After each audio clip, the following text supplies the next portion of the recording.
All right. Good morning, everybody. And we've got a full agenda this morning. And we are going to start out with finance. So, Mr. Cordry. Good morning.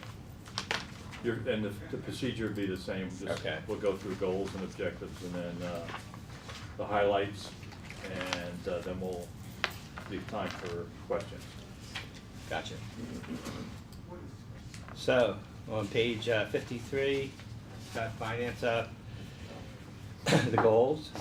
First goal was to reduce the personal property tax receivables over 120 days old, so we want to reduce our delinquencies. We want to reduce our miscellaneous receivables that are over 120 days also. We want to reallocate our debt proceeds as soon as projects in a pool are complete. As you know, for the last few years, we've been really scrubbing on those pools, getting them nice and clean. Now we're going to put those funds to use. In fact, last year when we reallocated some money for the radios in the general fund, we actually got it. Once they're reallocated, there won't be anything behind 12, which is unbelievable. We had things in pools from 2003 all the way through 12, so it's a big deal to get all that cleaned up. Priorities were always analyzing the fiscal structure to ensure we're maximizing our existing revenue sources. We're implementing collection resources for delinquent accounts to allow us to reach our goals described above. And we're evaluating options for enhanced online and e-payments. Those are big items for priorities and goals this year. As far as our budget, this is our org's pretty simple. We're divided mainly between operations and accounting.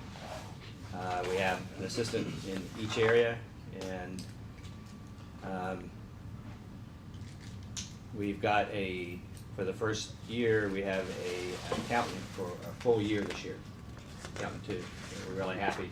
We used to have one back in 2010, 11, and we went without for a while, so we're really going to enjoy getting back to full capacity. Question on, before we leave. Okay. What's our average days receivable now, do you know? I don't know exactly what the average days is, but I can get you that. Do you track that? What we mainly track is we have a metric that we every staff meeting we watch the over 120, and we watch that on a bi-monthly basis, and we track that. What's the trend there?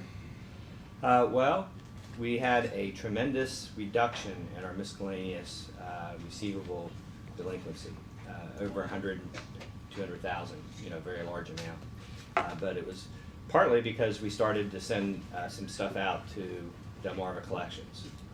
So okay. yeah, now we have an automatic rollout. When it hits a certain age, it goes to Delmarva Collection. Okay. So, but we made tremendous. We kind of hit a wall now where we're holding. We're getting smaller, a few $1,000s at a crack, but we've had a big hit in reducing that over the last year. Good. So we're happy with that. Okay. Any other questions about the org or the goals? Okay. Let's go on to the budget. Okay, as far as the budget, you can see the mayor's budget, actually the approved amount, 411, compares about the same as 412 last year. Operating expenses are actually down a little bit. So the overall 538 versus 568 last year. There aren't any questions there. I'll jump into transfers. Usually finance, I cover a couple other areas too. There weren't any switches like we had from the reorgs or. Yeah, let me think. Yeah, nothing. Now internal services, Right. used to be parking was part of that. Right. About all that switch, but nothing in finance itself. Gotcha. Yeah. Okay. Yeah. They're pretty simple numbers there. Excellent. Okay. Okay, so I'm going to jump to there wasn't a page in the proposed budget for the transfers, but it was in your analysis report. Right. So I was just going to walk you through those for a minute. It's going to take me just a second. I have to. Okay. When it shut down, I lost my I lost my page here for this. Okay. So just give me a second here to back up.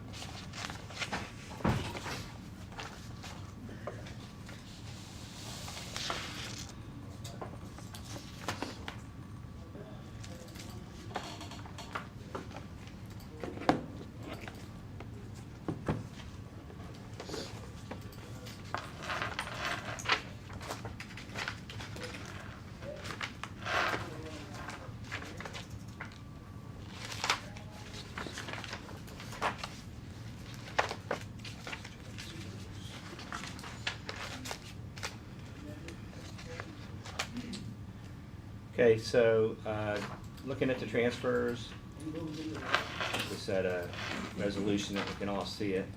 The first one is for the transfer to the Capital Projects Fund, $351,900. Can't remember if we've looked at CIP yet. Have we looked? I think it's in the budget book. So when we get done with these couple accounts, I'd like to take you there and let you have a good look at what's in CIP this year, meaning the capital projects. But the budget includes $351,900 being transferred to support the capital projects that are budgeted for this year. Okay. In addition, the next line, you can see there's $22,000 that's going to be transferred to the Community Development Fund, and that's mainly to I think that's to The property right. the property purchase. The $65,000 is for the COPS grant. That's the city's match. $65,000 for that, and then the homeless services. We have a case manager for $20,000, and then the difference of $56,000 is going to support the vouchers for that program. Okay. That's it as far as the transfers. Let's see. We can take a look at miscellaneous. Is the org 90,500. It's on page 109. There's an admin fee of $60,000. That's the cost per employee that's quoted by the state retirement system that we pay them to do the administration of the pension program. 60 grand? Yeah, it was 52 last year, so, but it's per employee fixed cost that they tell you what it's going to be. The second line is speed camera administration. There's a significant reduction because the program used to be on a percentage basis, and there was some controversy over that, and the state ended up settling it out that they had to do it on a fixed basis. So now we have a contract that sets the fee at this $224,000. Do we have ROI on that? Oh yeah. Because it used to be very significant. Well, yeah, the revenue declined also, Yeah. but not more. Not more than what the reduction in the cost is. Okay. So yeah, we came out. If it starts flipping- at least as good as we were. All right, if it starts Net. flipping, we're gonna, Yeah, we didn't. Okay. It didn't cut into our net contribution from the good, activity. okay. So we've been paying the AIG share of the Plaza Gallery building for $39.50.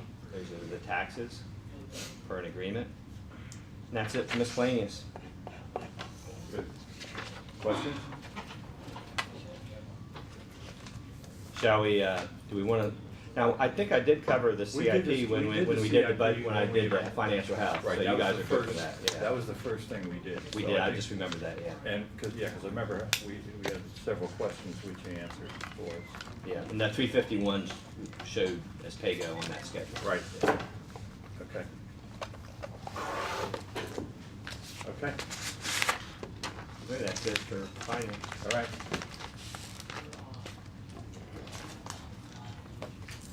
Jeannie, is Jeannie coming up? She's out She's today, out. Oh, okay. so You gonna do it? sure, or one of us can. She is, she came with me. Oh, she's here today. She's showing is out on the calendar. First day back, she said. Mhm. Huh. Do you want her? We're gonna You call get her her. up here. That's on this- 14. Oh no. Let me put you differently. For human resources. We're doing Laura. Laura, The this is printout. Laura too, right? You haven't done her. You need that one? Yeah, Laura's I after, haven't put my Okay. printer back up yet Okay. at home. Oh, that, oh, Yeah, gotcha. yeah. Before you leave? Yeah. Yes. eight, I'm just Laura hooking stuff back 68 up. is human resources. 68, yeah, I'm page gonna 68. get rid of my whole desktop computer. I can't really get rid of all. I'm serious. Let me get my old 749 number back. I thought it didn't work. It never And did. if you want me, you'll leave a message after the tone, and I'll get it when I get home. When I still have mine. The house phone, I still have mine. My parents have those. My dad told me never get rid of it. Really. I said never get rid of it. When the revolution comes, you're gonna need a landline. I want you to stop already. Keith will be the first one gone. He's so hooked up to all this stuff. When they get Munis, then we're all in trouble. That's how they'll put a stop to You everything. better start keeping notes. Get Munis. That's what I do. Okay. Gina.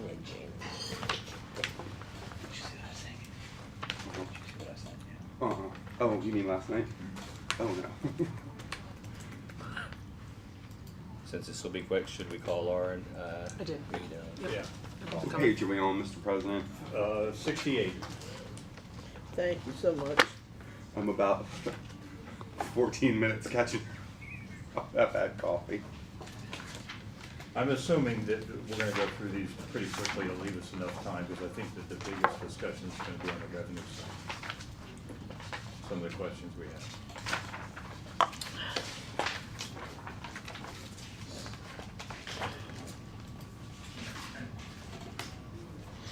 Thank you, Mr. Mayor, for sending out the thing last night. No problem. Appreciate it. No problem. We talked about it. I gotta ask her where her printer is.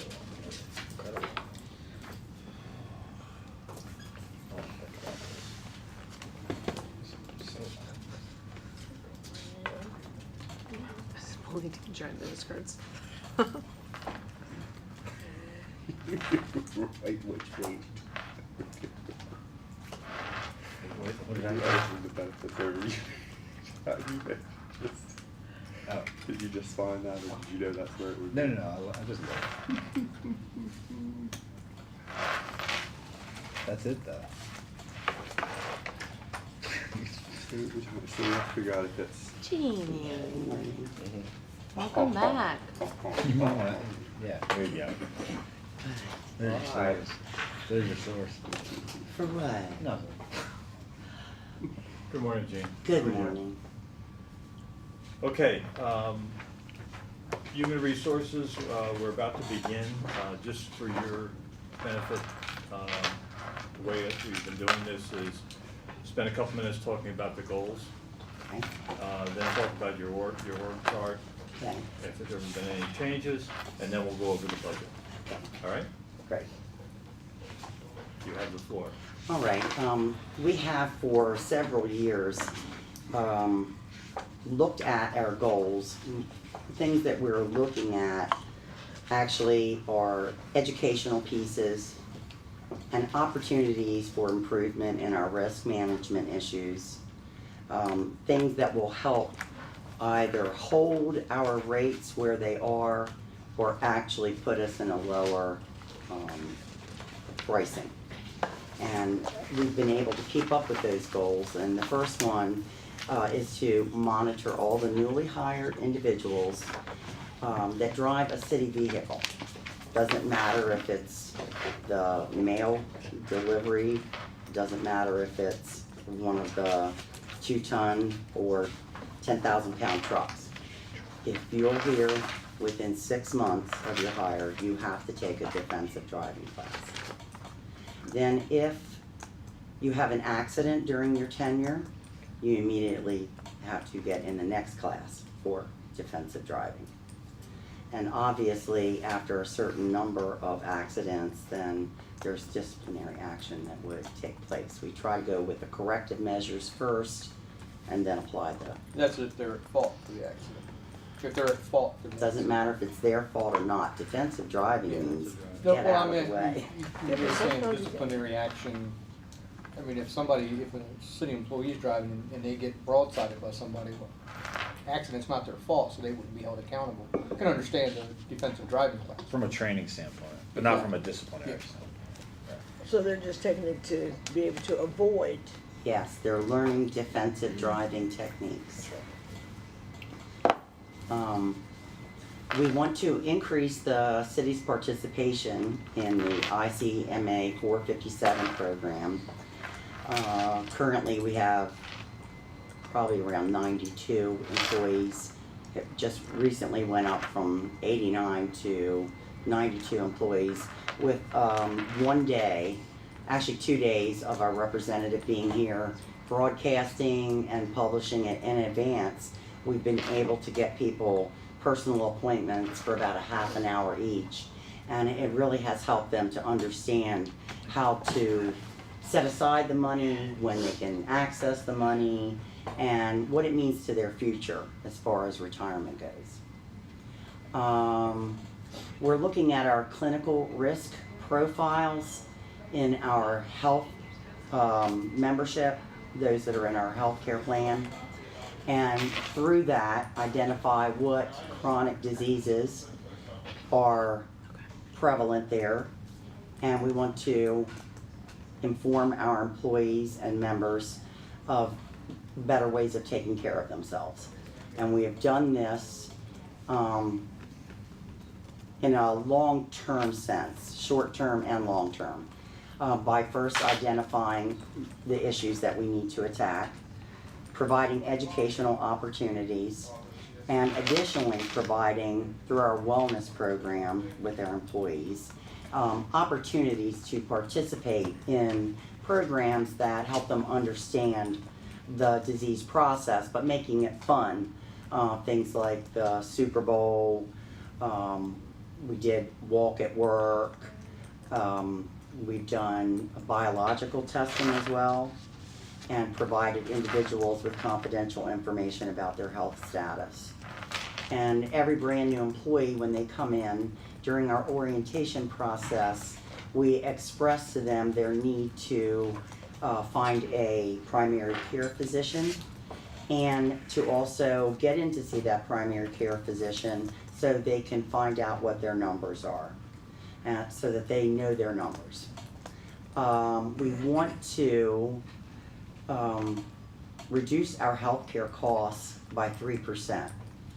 And that's a difficult task to do, but through our wellness program, we really believe we can at least redirect the dollars where they're spent more in going to a primary care physician, having 6-month checkups, annual physicals, and staying up with your testing and medications in order to keep that chronic illness at bay. And we also identify and present one training program every 6 months. This year we identified CPR as something that we felt was needed everywhere. Doesn't matter what department, so everyone was eligible to come to the CPR class that we had. We try to do that twice a year. We've also introduced supervising with confidence and a legal annual update for the management staff.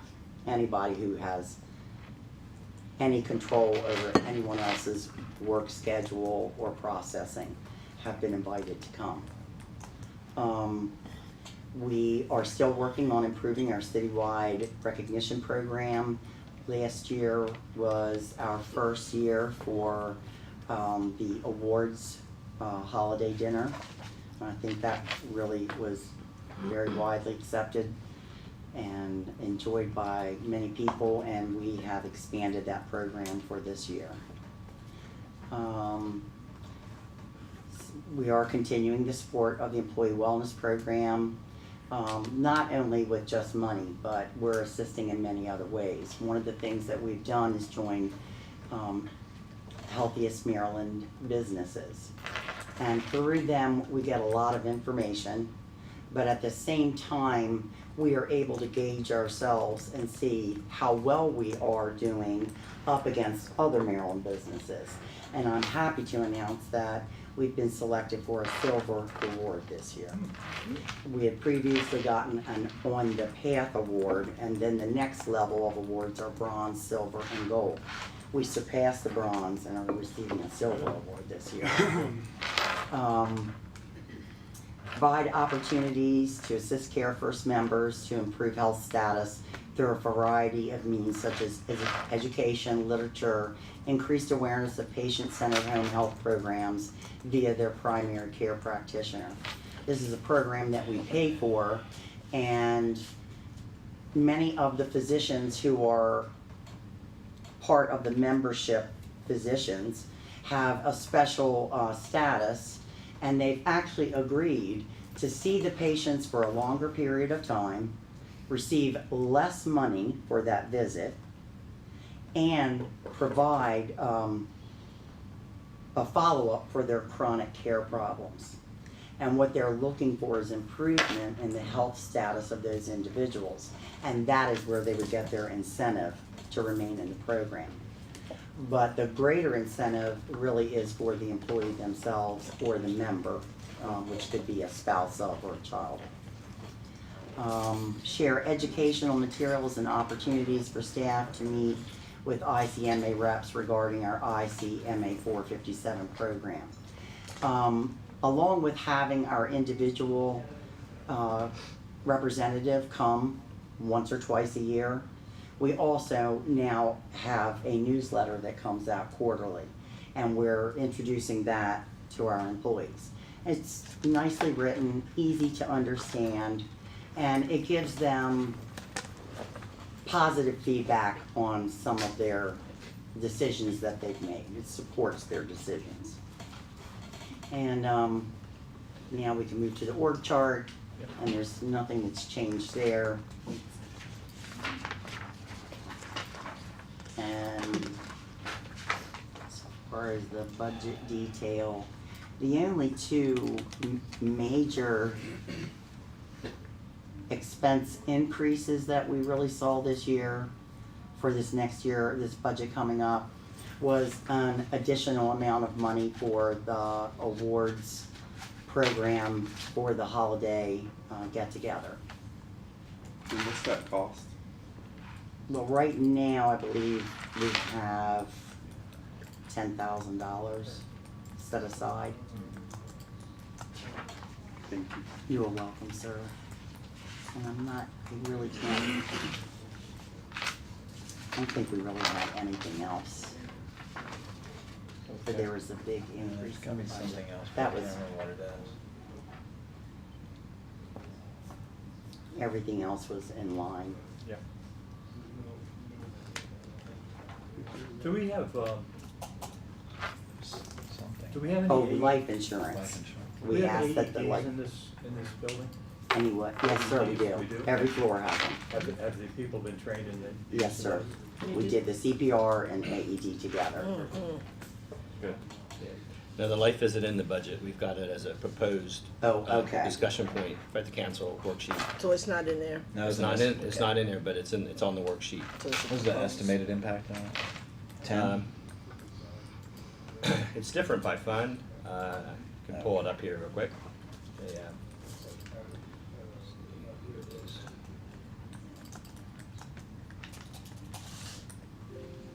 is. So for the general fund, it would be $18,432 And that's one more time? Life insurance. 18,000? if we doubled it. What was it, Keith? 18,432. And the benefit is what's 10,000 today? And the Today it's increase? 10,000, this would increase it to 20,000. When we reviewed what other area municipalities were doing, they have 1 times your annual base salary. So it varies for everybody. So we felt like we were a bit behind, and we got a quote that was less than the double. So it wouldn't double, it would be less than double. So we felt like that was a good price to go with.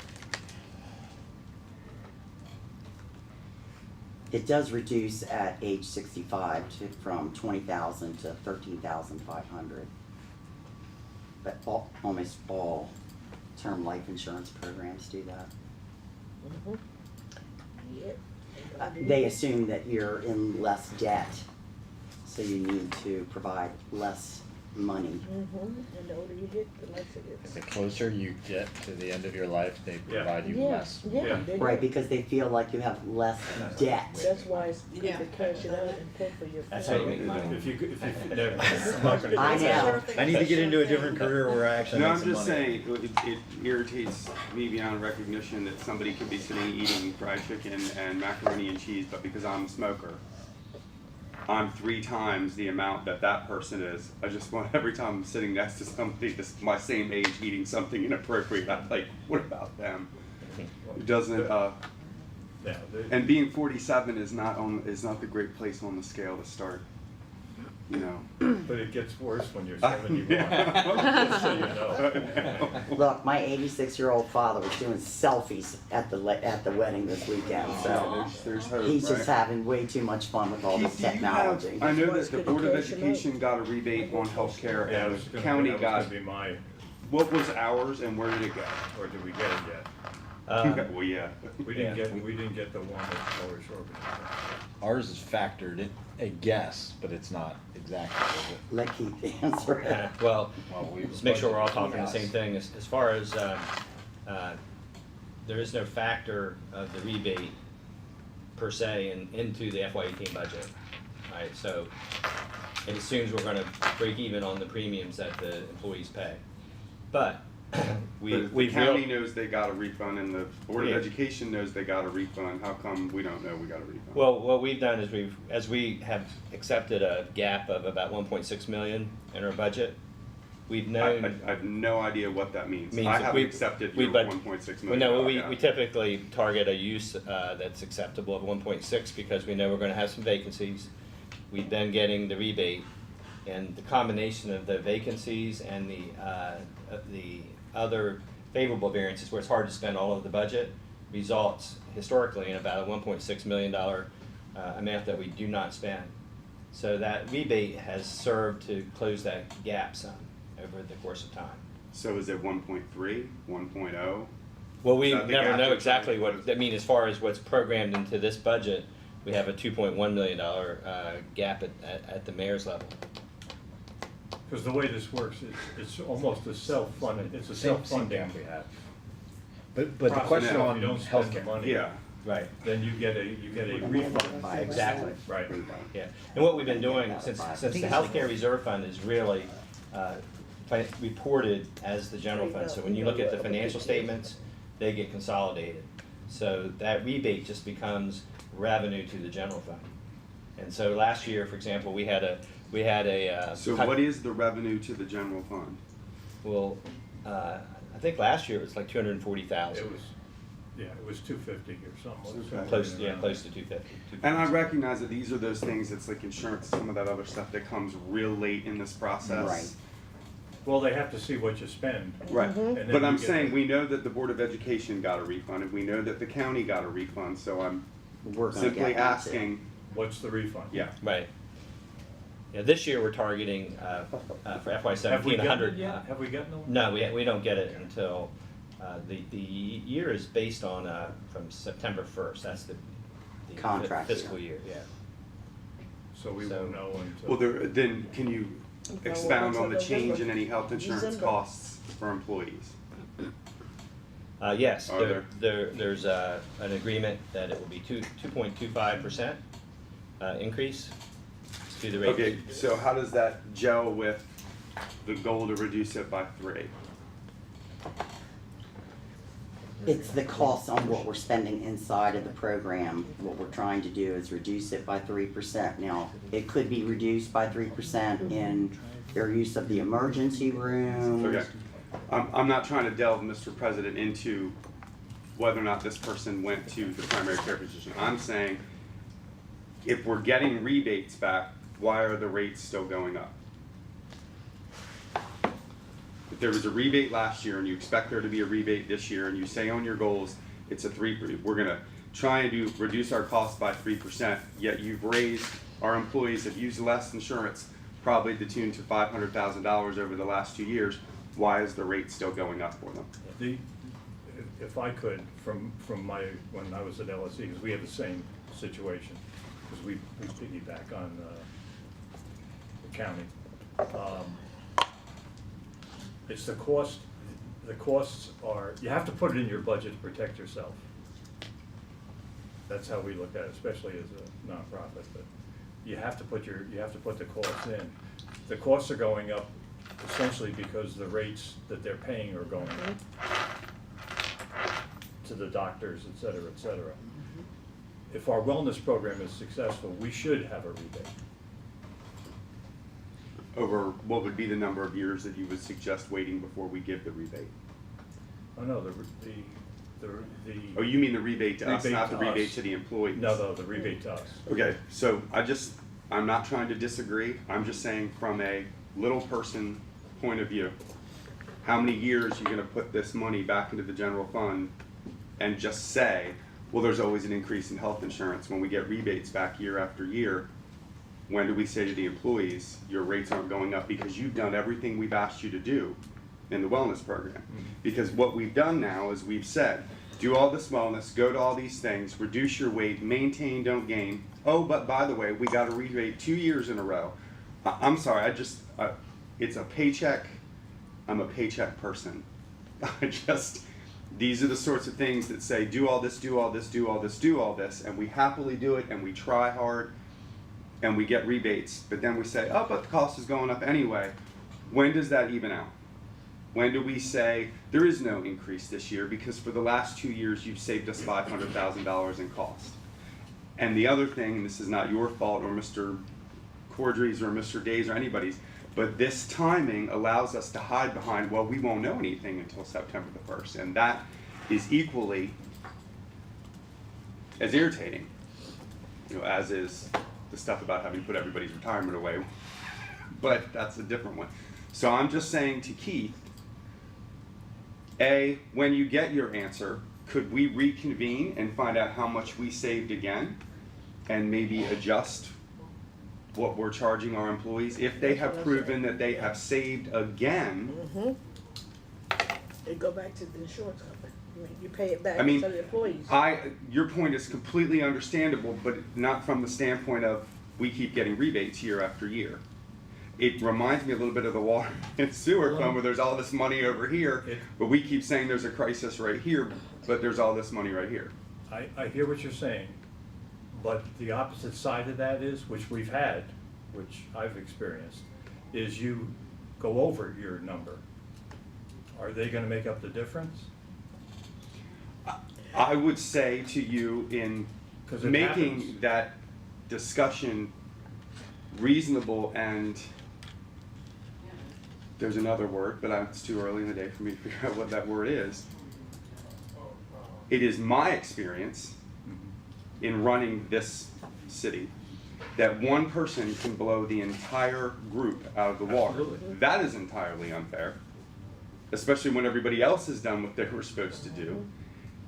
Nobody can be blamed because nobody knows when somebody's going to get sick. Nobody knows when cancer is going to come. Nobody knows when one person's spouse who's on health insurance is going to cost us $1.5 million. Then we shouldn't call it insurance. We should call it something else because it's not insuring or assuring anything. What we call it is not the issue. Well, What we for call working it people, is- that's exactly what the issue is. Because what everyone is saying in charge is, oh, you did what you were supposed to do, but sorry, it's Blue Cross Blue Shield. It's the it's whatever those. I'm just saying that if our employees are doing what they should be doing and reducing their costs and getting rebates, I don't know whether or not we should be raising their rates. Well, let me ask you something. As far as Jim is saying, the rebate, where does the rebate go? Does the rebate stay in the budget, or is it reapplied to the insurance every year? It actually goes to the general fund. So instead of increasing the employee's insurance, why wouldn't we apply that to the insurance? What's worth noting, it's been quite a few years. It's been 3 or 4 years. And Not we any increase. had no increases. Yeah. This year, we got here's an email from the first notification of it being final. They were gonna do, they said 4 to 6%. They said your rate's gonna be a 4.5% increase. And I felt just like Councilman Ireton, you gotta be kidding. We've had a rebate for the last several years. That's not, that doesn't make any sense. So we negotiated, and they came to the 2.25 so we came from 4 to 6 to 2.25, and they equated it to, if you're going to throw a football, you don't throw it to where the person is standing. You know, they're on a line, they're on a trend line, and our trend line is, you know, we went from 500 to 400 to 141 to 100. So our trend line says that that's eroding, and the trend line says to them, their analysts say that 2.25 is the bare minimum, and so that's the argument. that they So make.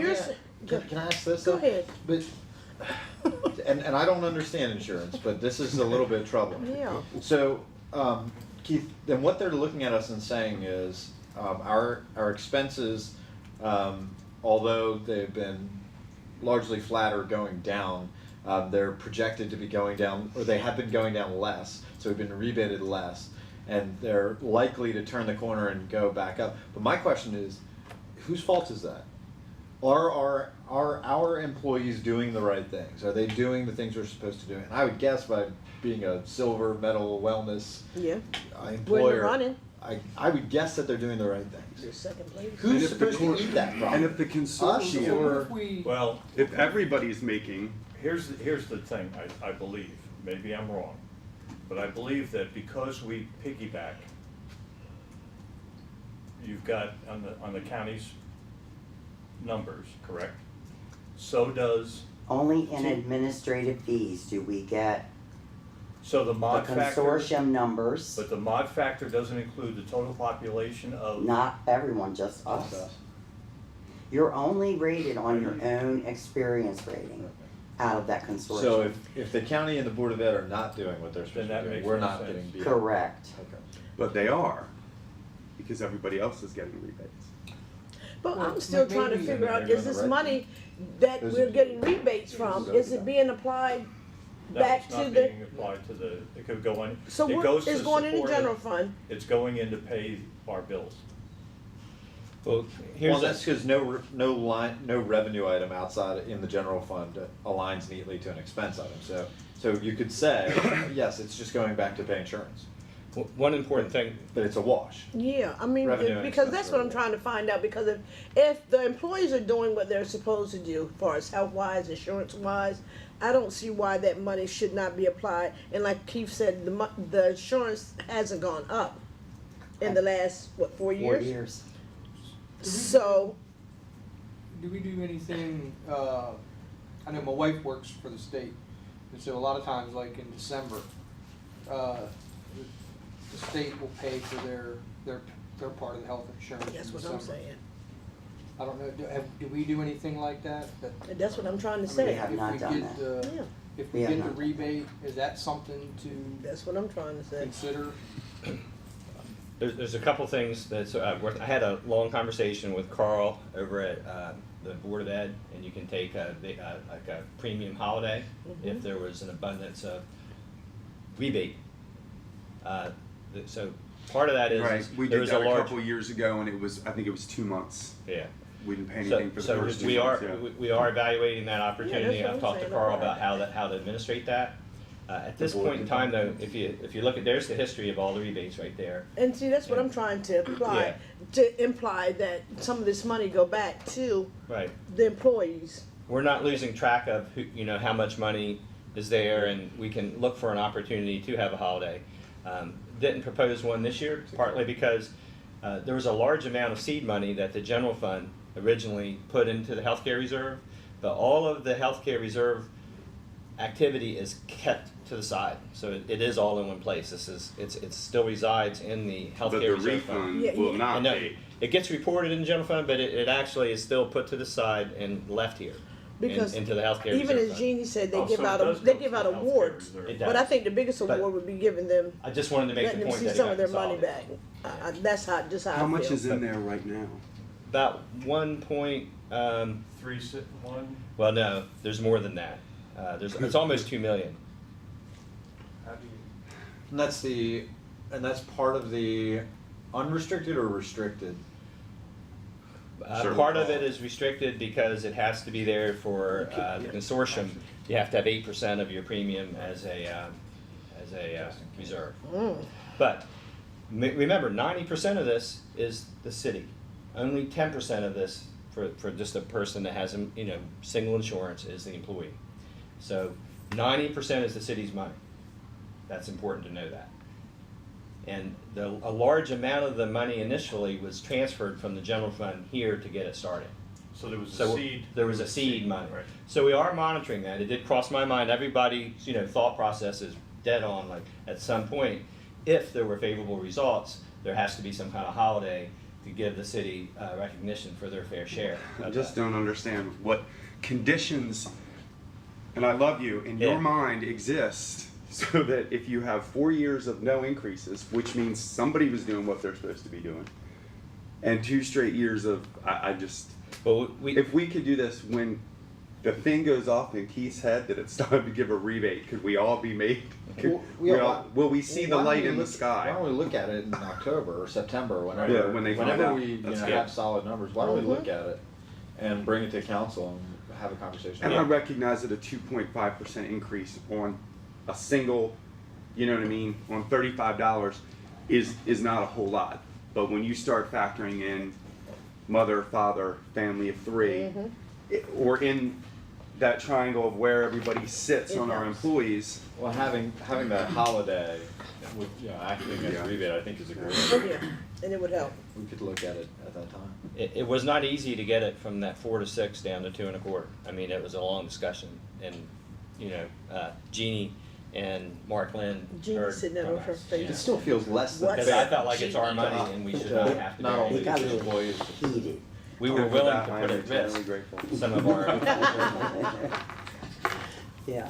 Okay. But These are good. I mean, this is, I know we don't go line by line, page by page anymore, Right. but this is one of those places where We should. going line by line, page by page is actually kind of fun.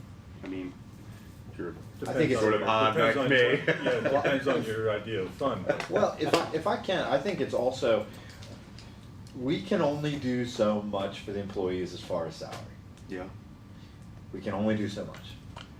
Nobody's ever gonna be, we've said it 100 times, getting rich working for the city. At least involve the Uh-huh. However, I think it's always worth a conversation about these other benefits. Absolutely. I mean, that's, why the 457B contribution is worth looking into, I think, or worth looking into the expansion of the life insurance. I mean, these little things are, I think, totally valuable, so. Right, because It's those a are, great conversation. those would be, the life insurance would be an expense that someone would have to look at outside of the organization. And the rates for them on the outside, not being in a group, would be, a lot more per month. And I know that we are compartmentalizing these things through each of the budget lines. But at the same time this year, we had to change what we do for retirement because some group on the outside has decided that these are the sets of criteria that have to be met, whether or not I agree with them or not. But we look at those as separate things. An employee looks at those things from the entire pay stub and says, for $22,000 a year, is there someplace better I can go? And then they'll make their decision based on, and it is not what I would do, but this is the sign of the times, as to what the pay is at the bottom of the thing every 2 weeks. Is really So, I don't know, Mr. President, when this comes back in September, Now, can we? we'll note it and, Yeah, we'll do it. Keith will- Didn't we have one of these last night we thought would be a good one to sit back down and do for a long period of time? What was that last night? It was only last night, I think I remember. Oh, Heroin. Drugs. Yeah, the drug, Heroin. yeah. You writing all this down? PRM say, Master clerk. the doctor. Yeah, yeah, the doctors. Bring it Right. here and say. Yeah. Yeah. We want to get more cream before we go on something. Any other questions or comments? Okay, thanks, Jeannie. let her You go, are certainly let her go welcome. It's been before my Jim comes pleasure. back out. Yeah, what's, is Laura here or coming up or? I saw her peek her head in the. Jeannie, if you see Laura, can you send her in? 43, 43. 43, yeah. 43. Yeah. Not responding. Frozen? Frozen. No, maybe we'll wake it up here in a minute. It says, oh, can't access, diagnosed. As long as they, Network problem, I might have to log back on. as long as the notice doesn't come up, that we have to get some, Your knife's still here, Jack. we've been, huh? Your knife is still here. Yeah, I've brought got, it back. Just so you know. I've got a knife, a note to tell him to take it home. Come back. Yes, it's April's turn to watch me. I had to write a note to remember. Does he have a knife that will get him in trouble if he doesn't bring it home? Yes, he does. Yes, as of People gonna be, last people year. gonna spank him. Last year when I Are we was ready? Gotcha. Oh, chastised man. for a week. For your transgressions. Wow, a week. Mm-hmm. Doghouse for a week, huh? Woof, woof. Been there. I'm quite sure you have a lot of times. Okay. Good morning, Laura. Good morning, How are you? doing? Good. What we'd like to do is spend a little bit of time talking about the goals, Okay. then talk about the, well, the org chart is simple, sort of. And then we'll go over the budget and see if we have any questions. Okay? Okay. Roll. 100% more complicated. Page 43. I almost wore that shirt today as well, just so you know. Try and be like me. The floor is yours. The floor is mine. Okay, can we pull up my goals by any chance? Okay. Not at the moment. Not at the moment. Are we still frozen? Oh, yeah. Maybe we need to take a quick You want a break. copy? Want to take a quick break? Yes. 2 Yeah, minutes? why not? 3 minutes? Take a quick break. Try to bring it back. Okay, ooh, I was really sweating. We're ready to go back. All right, we're back. Okay, we're Laura, back. go for it. And let's review these goals.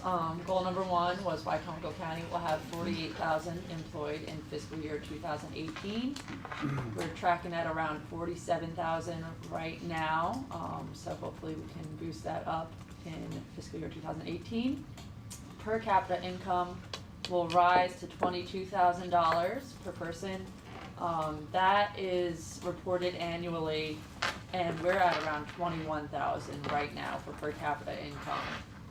And then, directly as it relates to my office, we wanna boost the downtown trolley ridership to 250, or by 250, I should say, not to 250, we've got way over that. Increase foot traffic into the downtown visitor center by 250. We're just coming up on 1 year of reporting for that, so, What is the number? I'll have to pull that up for you, but I can send it to you. We average around 150 a month. Obviously, it decreases in the colder months. Respond within 2 days to all requests for information about starting a business in Salisbury. We have a pretty good handle on that. Market the downtown revolving loan program and loan funds to at least one opening or expanding business. And market the city's enterprise zone, and have one business entity approved to receive the property tax and or income tax credit. So, Can I just ask you a couple questions about this? And I don't know whether or not it's the jargon or the linguistics of this page that I'm maybe reading something wrong. okay. When we say market to one, do we mean, and that's number 6 and number 7, do we mean like our goal is only one business in the entire year? To have at least one.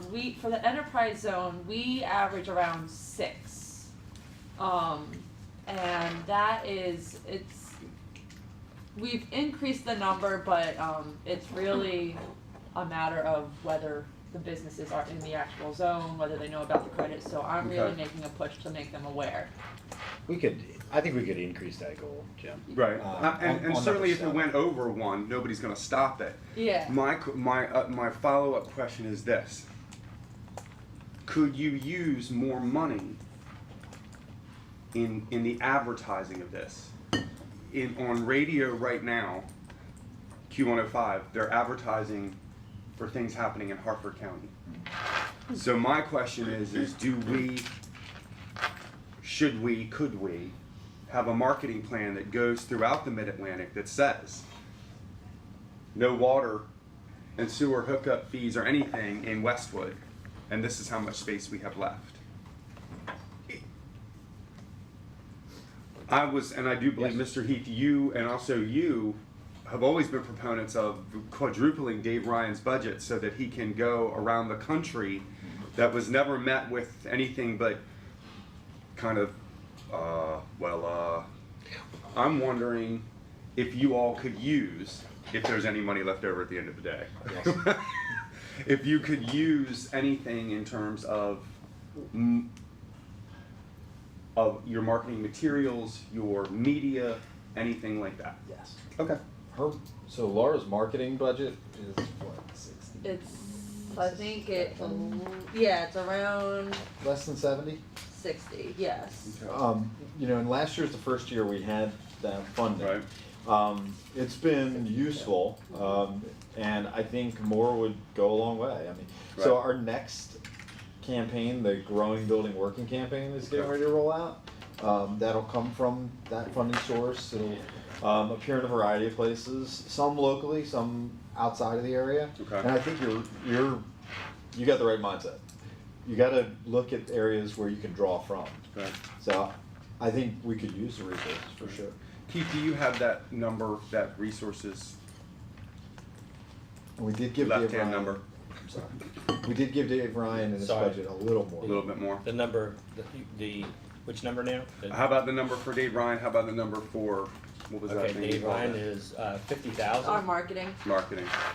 50,000 is, where's yeah, Fred? he's at 50,000, and He's been then 45 marketing on it. is at You remember? Yeah. It's 62,498. Okay. versus 60 last year.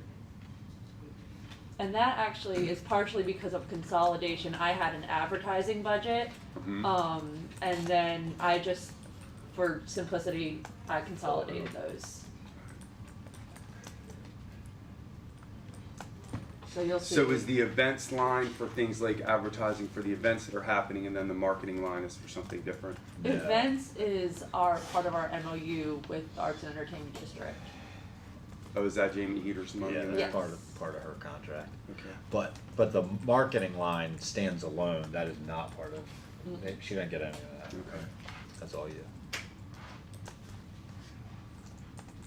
Are we still creating literature and folders and things that do all that? That'd be great if we could get a copy of the newest one. What percent goes to the web? To, what do you mean in terms of online advertising?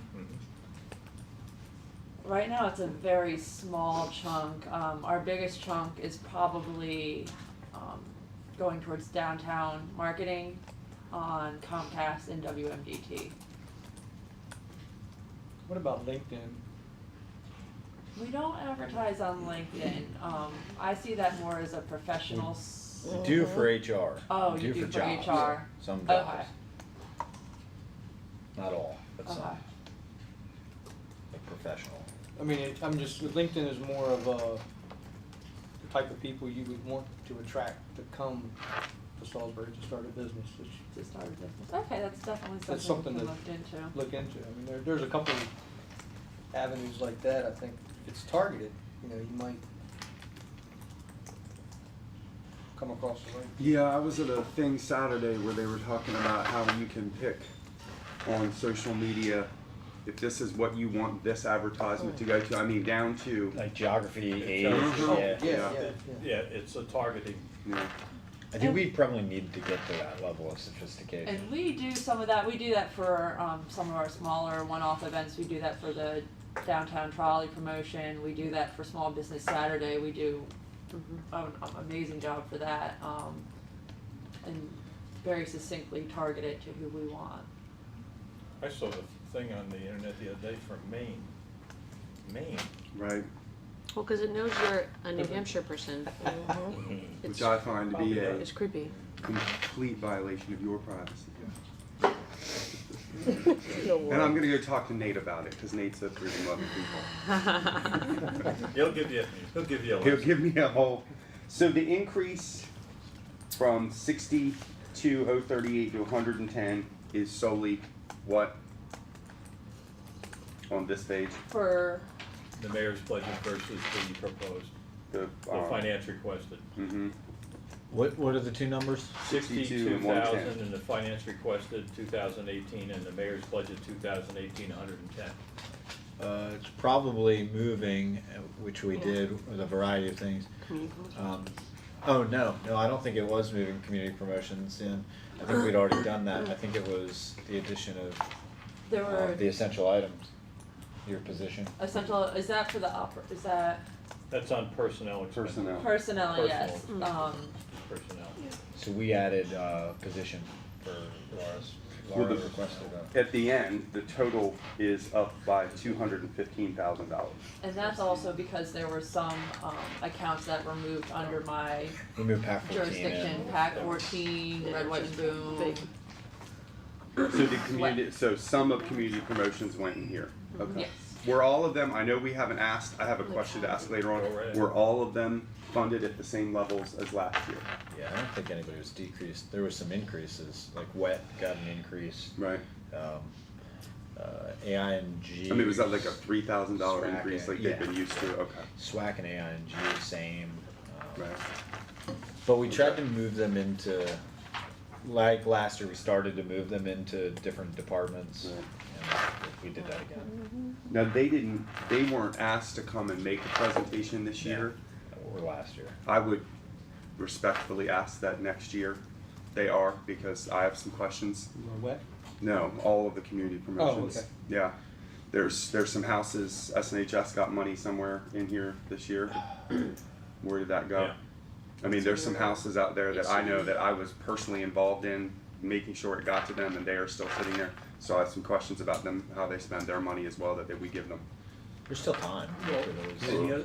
Jim, the other thing He wants to finish today. No, I'm saying that we can get them anytime. True. Let We me- can, Yeah.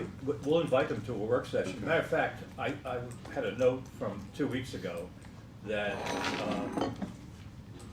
we should meet with them. The other thing that I made a note of originally was the volunteer fire corporations are in the city. They weren't part of the personnel committee. Maybe we should meet with each of those groups That's as well fun. in a work session. Yeah. And we've told them, during the course of this year, before Station 1 debacle, we told them that we'd be willing to, meet with them as a personnel committee, just as we would the personnel committees, as a carrot, as an opportunity to have those. Now, obviously, other things happened with volunteer fire corporations this year, but I think us meeting with them and I think the council meeting with them is a good idea. We could create a list, Jim, which is what I had in mind, and just go down the list. Okay. Like we do at the beginning of the meeting, have a presentation by the regular meetings. Just take it, and if anybody has any questions, just have them give us an update. Because if you take the total number, I think there's probably 8 or 9 groups. We could do them one a month. And so we'll put that on the to-do list. And we'll make the housing NHS And first. I should be clear that, moving these into the departments, there's two thoughts behind it. One, let's have a department head who's kind of responsible for that relationship. And then two, I want to get away from being a grant-making organization. I don't want us to pay grants, but if we're gonna have a relationship, then let's have a contractual relationship, or let's have, we're expecting you to do this, you're going to test the water in the Wycomico River for us. Right. Because we'd love to do it, but we don't have the expertise, and you're already doing it, so we'll pay you to do it. I think if we can get to that kind of relationship with each of them, so A&E district, we have an actual contract. If we could do that with each of the others too, I think it'd be a good place to head. Yeah. Any other questions? Now, the other thing, I think we have to note, because part of the issues that we've had this year, until we got the detail sheets, part of the issue we had is that the previous year's numbers don't jive with the reorg. That's gonna happen again partially next year. So it's gonna be 2 years before we have a look at this and look at this and see what the difference. So we're gonna have to struggle with this for another year. But at the end, we'll have a clean, right? In 2 years, we'll have a clean comparison. Great. Okay.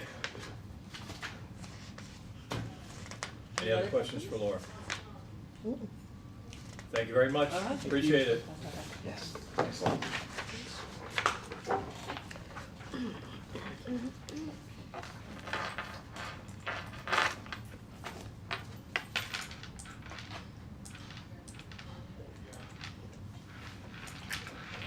Okay, why don't we take a 10-minute break? Is that okay for everybody?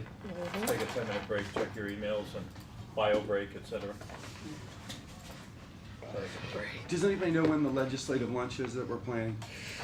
No, but. Okay. So what's where, okay, yeah. Okay, what I'd like to do, we're gonna spend a lot of time going over the sheet, Would you want a letter to go along with that? as we refer to it, with all of the changes and that need to be made and adjusted.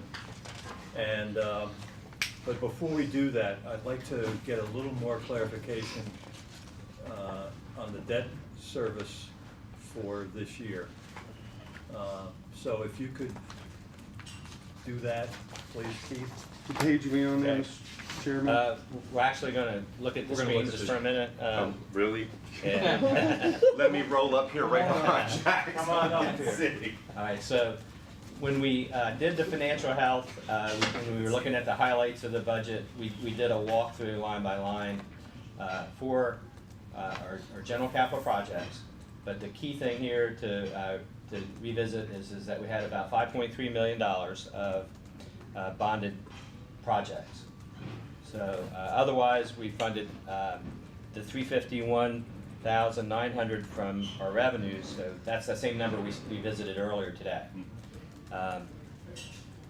So turning over to the funding, this is just like a worksheet that I had used. At the mayor's level, we had 500,000. So I have on the sheet, and then we have to increase that by 20,000 because since we did the proposed budget, we've discovered that the radio dispatch improvements that are needed represent another $198,000 that we need to add to the bonded debt.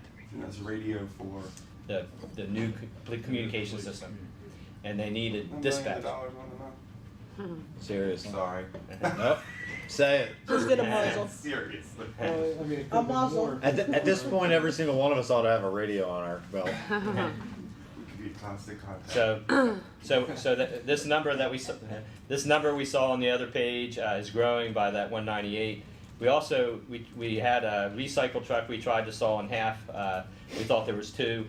There was actually only one, so we had to put half that back. Was that you and Shawanda sawing it in half? With one of those giant cartoon saws, one on one side. That's not going to work. So we're So adding does that. that mean when you add 260 $70,000, you gotta put 20,000. I did, to yes, cover. I had to Okay. put back in. So now the budget is at 520, so that's our requirement. So we'll see when we go to the sheet that I've added that 20,000 for that purpose. So that takes, that's a summary of how we got to needing $520,000 of debt service for FY18's new proposed issue. This is a good sheet. Mhm. Keith, on the other one, could you go back to the other one? Sure. Is there, if I could just ask Ms. Glanz or the mayor, the Riverside Circle, though it is approved by the state, I have in my head, We will if you could provide. We will make a presentation. Okay, We'll bring that'd be you great. all of the details that the Okay.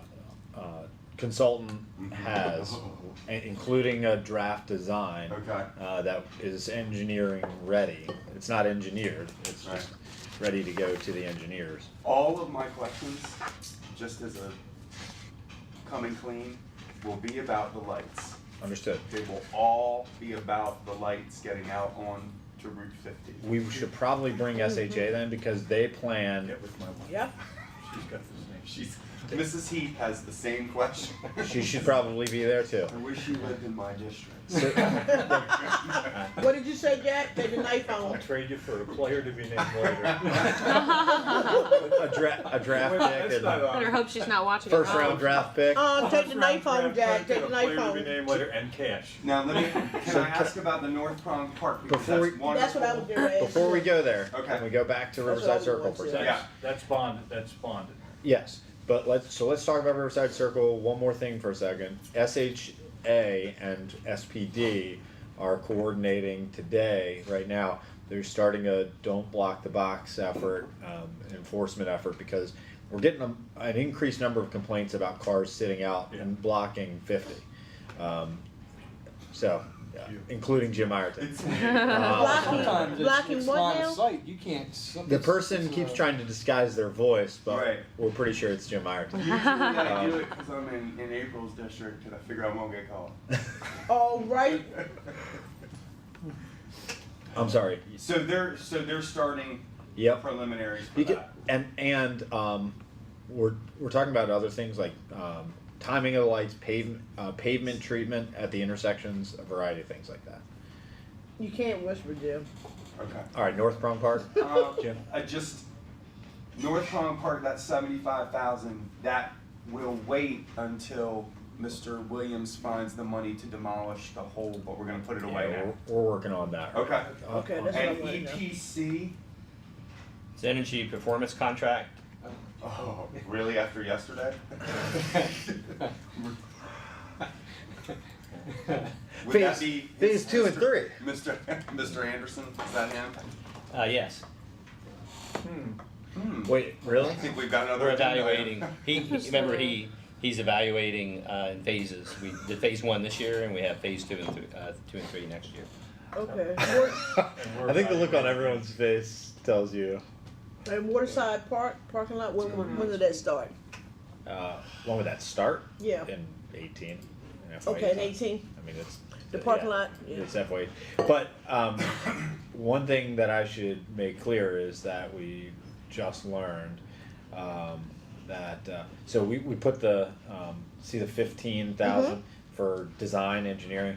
We just learned that the county's subcommittee of their county park and recs commission is voting against us on program open space, and so they won't support it. And so I think you're on. Yeah, because you're they on that have, committee. it's already money that's projected for 3 other projects that haven't been completed by the city, and one of them is being done. One project. Yeah, one. It's one project. Well, they've got 3. Well, it's one. We've only got one project. And it's the Northeast Hiker Biker Trail, Northeast Collector Hiker Biker Trail, which just got bid. Now it came in over, but that's because it's taken us 15 years. It was 2002 bond money, Right. and guess who held it up for those 15 years? The state. So the state, for 15 years, held it up, so we couldn't spend money, so costs rose on the same project, specifications never changed. They finally issued the permits, we awarded the contract, we bid it out, we got the bids back, one company, incredibly high, And thanks to all those delays, thanks to state permitting, we can't now afford to award that contract, or they can't build all of it out. But now the county is using that to say, oh, well, we're not gonna fund other projects because, Well, they we'll wait already till you said finish two of that. them are already being implemented. And that's the Waterside Park and I We've couldn't never remember- asked for funding for Waterside Park before. Oh, We've never requested any funding for before, Waterside. yeah, before, way before, We have We never should- requested funding for Waterside We Park. should look, find out Yeah. what's going on. The only other question I have on here is the bike trail, the rail trail.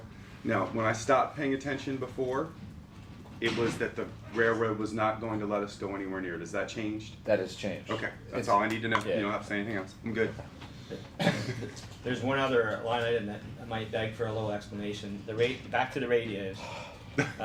So you guys recall that the budget amendment, we had approved a $1.4 million transfer, of which 932 was coming from surplus.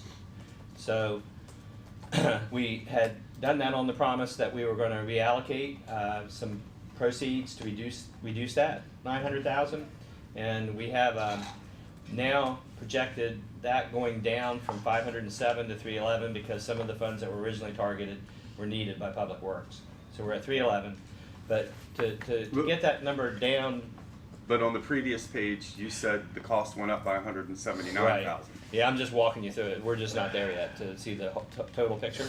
Just stay with me, and then you'll see the dispatch stuff's right here. See all Stay with the 393,000. So just keeping it. Just a simple point I wanted to make is that the $505,000 that's going to the bonded debt for 18 is going to then thus reduce the amount of surplus that's going to be used during this year. So originally you approved 900,000. We actually did then book $616,000 of a transfer. You could say only 176 came from surplus because we transferred $500,000 from a line. Yeah, so we only hit surplus for 176 because we're going to be using the bonded debt to get that number to a number we felt more comfortable with. So we did that temporarily, and so what I wanted to show you is on the Schedule B, when you see that for the ordinance, you'll recognize that $505,000 as a line item right here where it says, hey, we reduced the FY17 pay-go by $505,000. We increased the bond by $898,000. The project originally was $1.4 million. So of that, we're increasing the appropriation by $453,000. So we're getting close to $2 million. Mr. President, I appreciate that Keith has found savings and done it a different way, took half of it and put it into the bond. When I vote for something like $1.4 million from someplace, I have to go out and explain that to people. I'm not saying you've done anything wrong or made bad decisions, but a whole host of things have changed about those radios. I don't know what the threshold is for it's time to go back to the people who have the fiduciary responsibility and tell them that we've changed this 4 different ways. I don't know where that is, but there's a whole lot of change that went on here from the vote that I took, and that just, it doesn't make me feel uncomfortable because of Keith or the mayor. It makes me uncomfortable if things went the other way,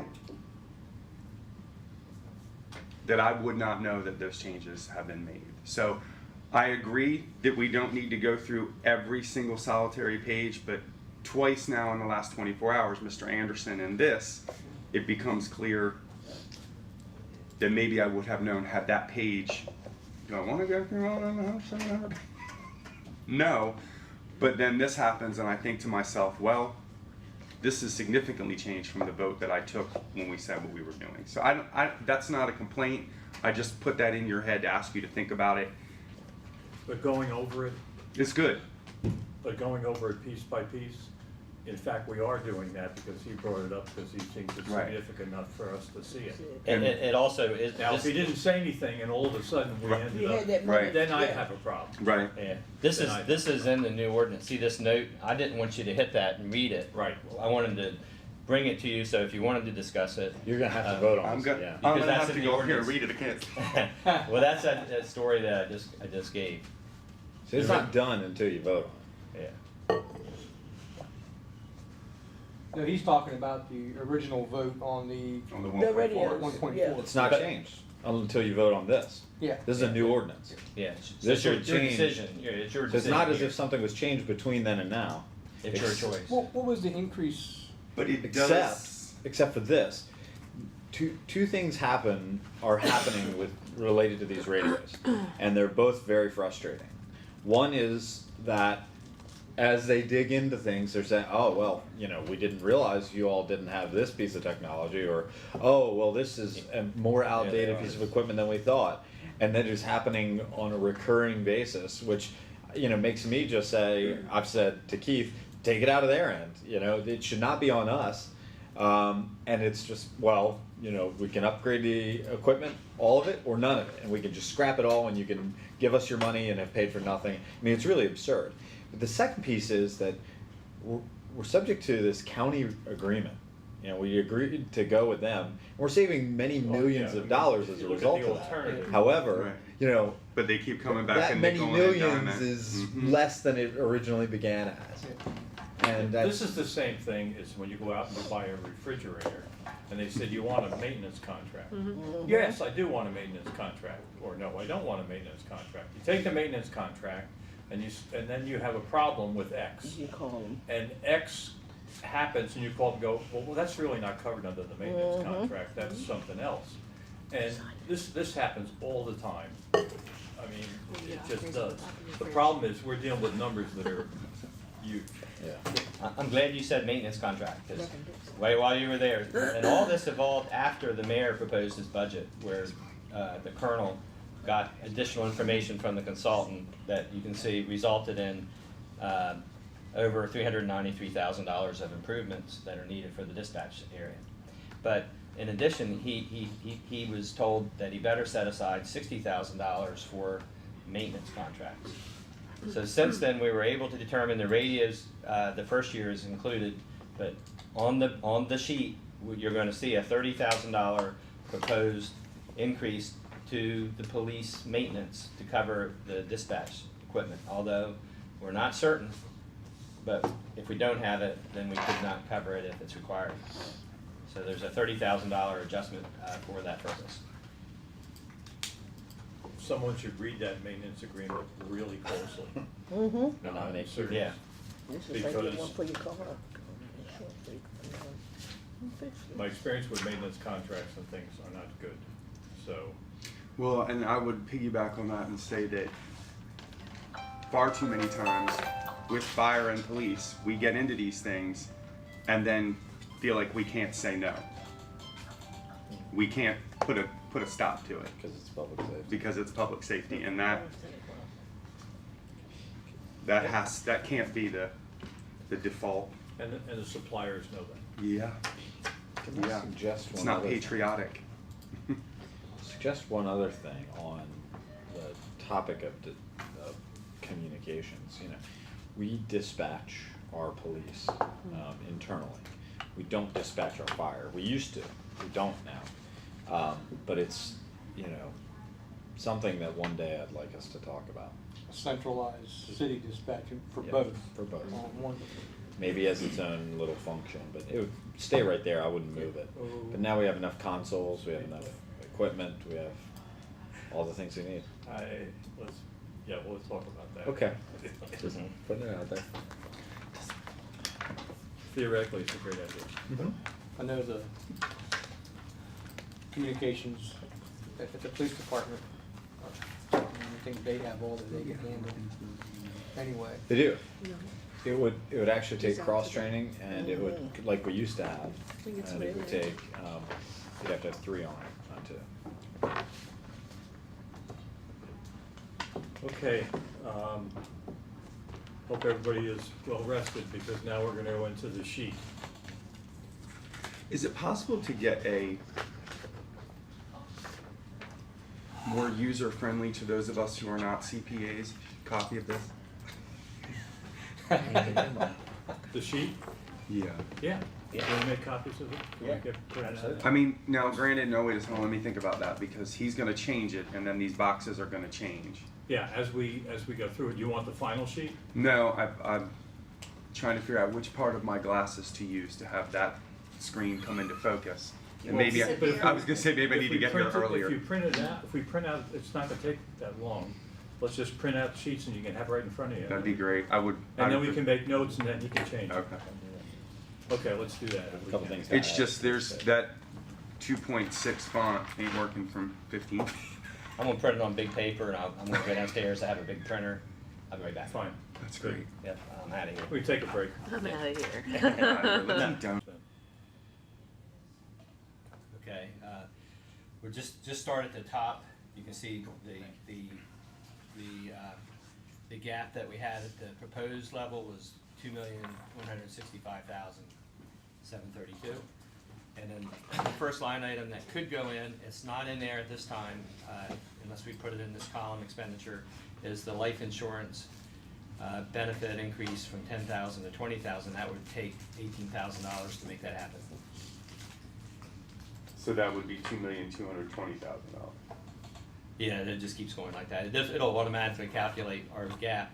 Right now, we're $16,000. If you did all of the things that were in this worksheet, we would be within $16,000 of what we had proposed to be a maximum amount of surplus that would be budgeted. So we're within $16,000 at this time.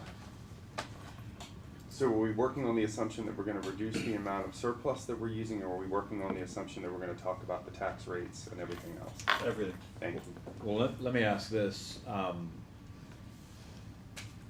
let me just state that I don't think it's a necessary goal to try to reduce the current use of surplus as shown on this chart, because there's, the reasoning behind using more than the 1.6 was the windfall that we're getting from the state, this year, the one-time windfall that we're getting from the state. On the The- downtown, or just? Yeah, no, the property, yeah, we're getting that too, but that's already factored in. Oh, the But in property addition, over the property the sale, that check that we're Yeah. about to get. So just quickly so you can identify the line items, the code enforcement officer ends up not being necessary, so we won't really need to discuss that. That was, there was a reclass for an employee that was intended to have been included that was not included. There's a planning and permitting coordinator proposed reclass. There is. Is the planning and permitting coordinator the one that's coming out of the county office, and then we're putting him in our office? This is a different person, this is Beverly Tall, who came out of that office and is now working for us, but filled a position that was lower level than her, so the position's been reclassed. Or is proposed for a reclass. Is that the only person in that department, or is there one other one? That's the only one. The other one is a position, but Uh-huh. it doesn't include a person coming from the county. Oh, okay, it just is a position. The position. So our new And the planning work. department's going to have a person in charge of planning, and then a permitting and planning coordinator. And several other people that are currently doing plan review for Public Works. Okay. But they'll do a broader set of plan review now. But these are the only two, there's only two new ones. Yeah, only one new position, because this position, this reclass is an existing position. Okay. I think. The next line's actually a revenue line where we're adjusting the grant that's coming from the state for police to the amount that got awarded this year. There's a small reduction of $14,000.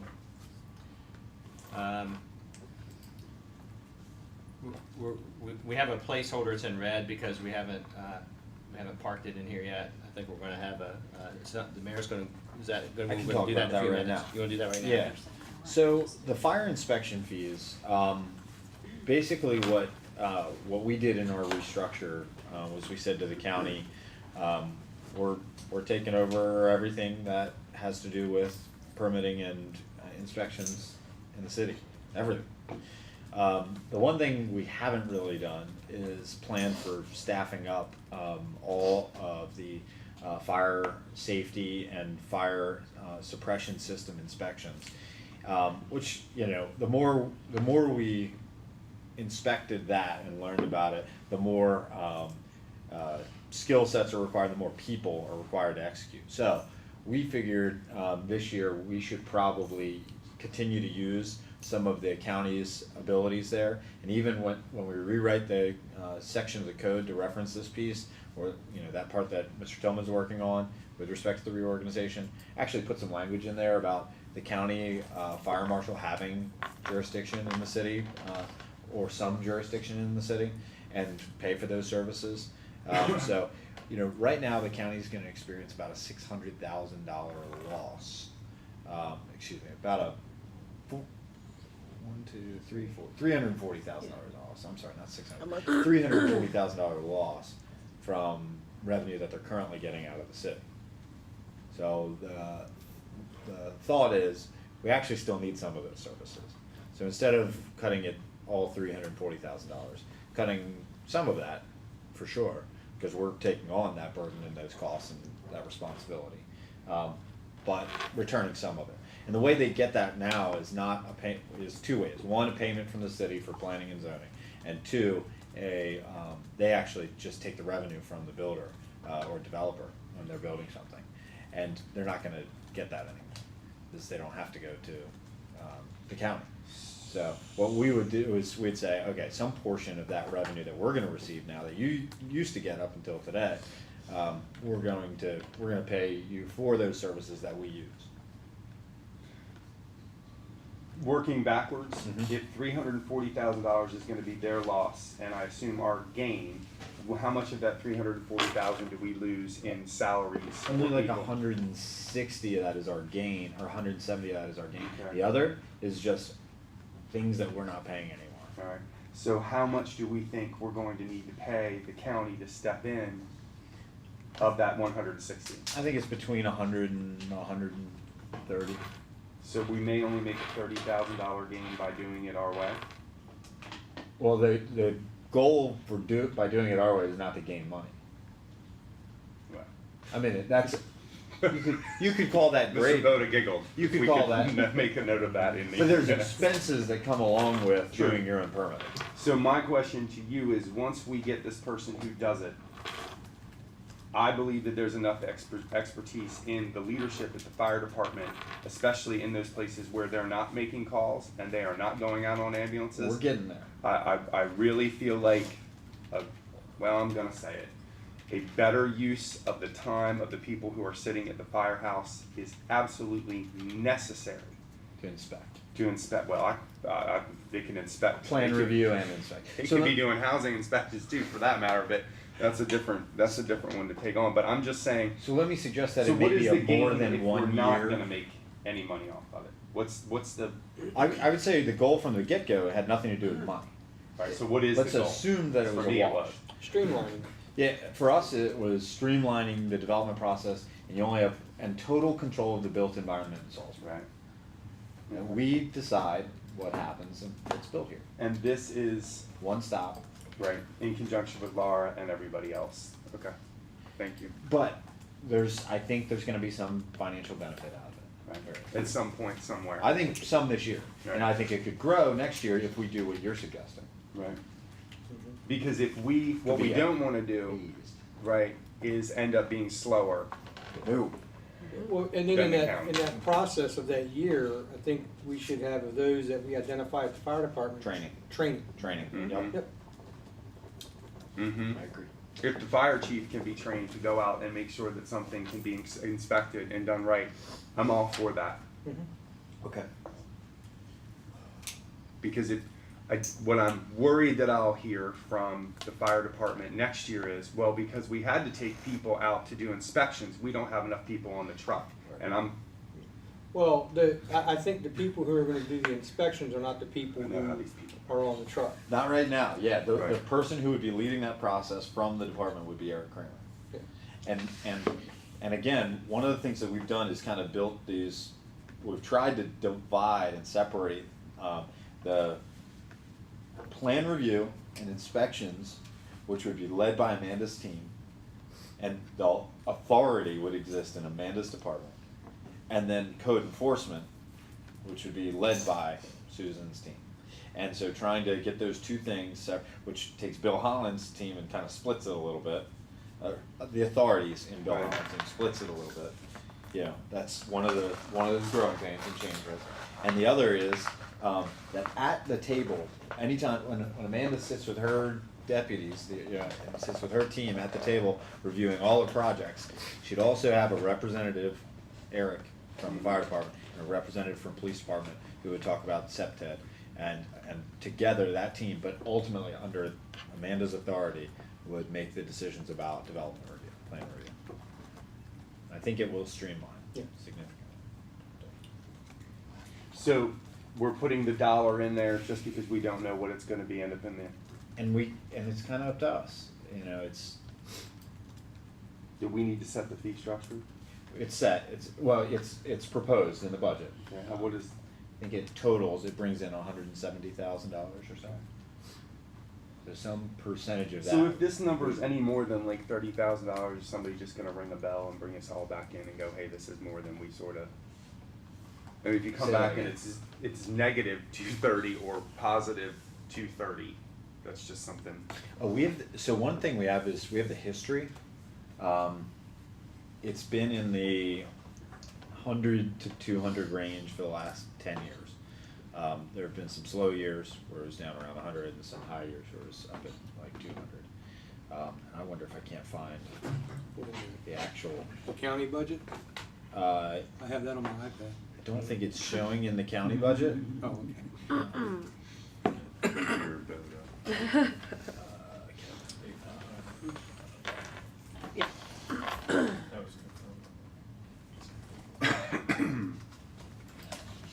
I don't have it in here, sorry. But, so the question, can you say your question again, Jim? He can't remember. If it's over by over or significantly under. more than Yeah. 30 or under by significantly more than 30, we should probably, In terms of what we make this year? yeah. Okay. Well, but I think we gotta come up with a budget of what percentage of that do we need help with? You know, if we have one person and they have three, and, you know, at least two of those people were dedicated to Salisbury before, should we basically cover one of their positions? You know, I mean, that's the question. What is that? You know, 70 with benefits, 80, I don't know, but we can come up with that figure. We'll put a better placeholder than $1 today. Now, one of the things that has happened previously when this was discussed publicly was a huge pushback from no one has approached, no one, is it merely the goodwill of Mayor Day that may not have been there presently with the previous mayor? That these Who is people, he? I have no idea, some guy, some tall guy with glasses. So we've talked to, so you're talking about the building community and the Yeah. alarm community? Because we haven't heard anything about the switch out of I have. well. So here's Are what, they're not gonna show up on budget night when we pass it and I go, think so long as we have a role for the county in the process, even if it's subordinate to the city's process, and some funding assistance to the county to keep them in existence, I don't think we will have pitchforks and torches. I think if we go the route that I originally proposed, we might see some Right. pitchforks and I'm just torches. knowing, But I also think, my argument is that we need the help. We Right. probably need the help. We're not there yet. what I don't wanna see is you all went off and did this on your own, but you didn't have enough to do all of it. So you're gonna have to come back to us to do some of it. What I don't wanna see is a reduction in the quality of work, a reduction in the pace upon which they get it done, because now their attitude is, well, you all wanted to do this yourself, So- because that's what I've heard before. Yeah. No, I think I think if we pay, we're gonna expect return, and I would also say that I'd go a little bit further than that, and I'd say, that if we define the role clearly in what, Mr. Tillman's working on right now, and say, this is the role that the county has when it comes to fire suppression system and fire safety and plan review and inspections. And this is how it works with the city fire marshal, the city assistant chief in charge of that stuff. They are subordinate to and working for him in that role. And I think we can also say that there's a training role, that we'd like them to help train us. I mean, they've got the expertise. Yeah. They've been doing this for a long time. Yeah, I see what you're saying.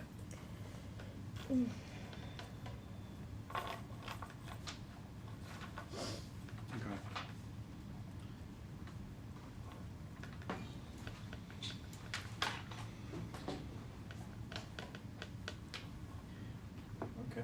I suggest that we put in a placeholder number other than $1. I'm gonna make a motion to put $30,000 in there.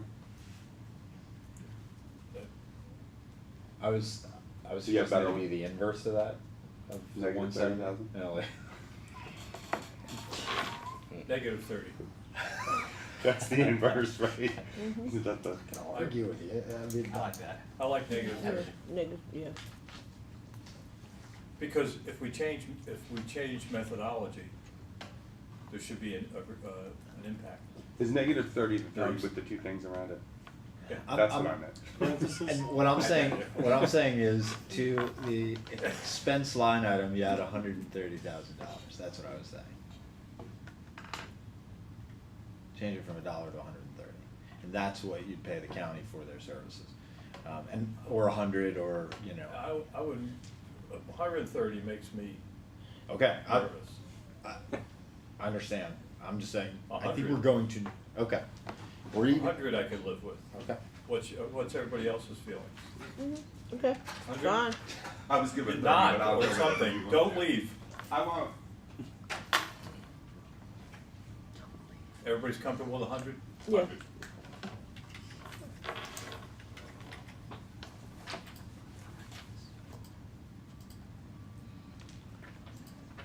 Next line is the 10,000 that we added for the food bank.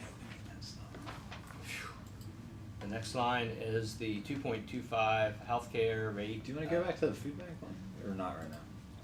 Yeah, let's go through them all. Okay. And then we'll go back and we'll have, if people have extremely strong feelings for it, then we'll attack them one at a time and we'll get down to the final number on expense, and then we'll move to revenue, if we could. Does that make sense? Okay. Just- Next line is the healthcare rate increase we talked about earlier. The next line is in all the reorg, we had a misunderstanding about one of the positions. It's only retiring, it's not being eliminated, so there was a $52,000 adjustment to put that back in. The next line is NA, that was something that was discussed that's not needed for the promotions for the captains. The fire reclass, we had a duplicate in the original budget, so that's an adjustment of a reduction of 11,000. These items are just moving from one account to another, so they have no effect, all those that are shaded right there. Gotcha. The next line is the same, it's to move coats into a different org. Okay. The next line is the $20,000. There's no Actually, S on that, by the way. We can it's just code. pardon? There's no S on the end. It's just code. Okay, all right. One coat, not We're buying one very Yeah, expensive code.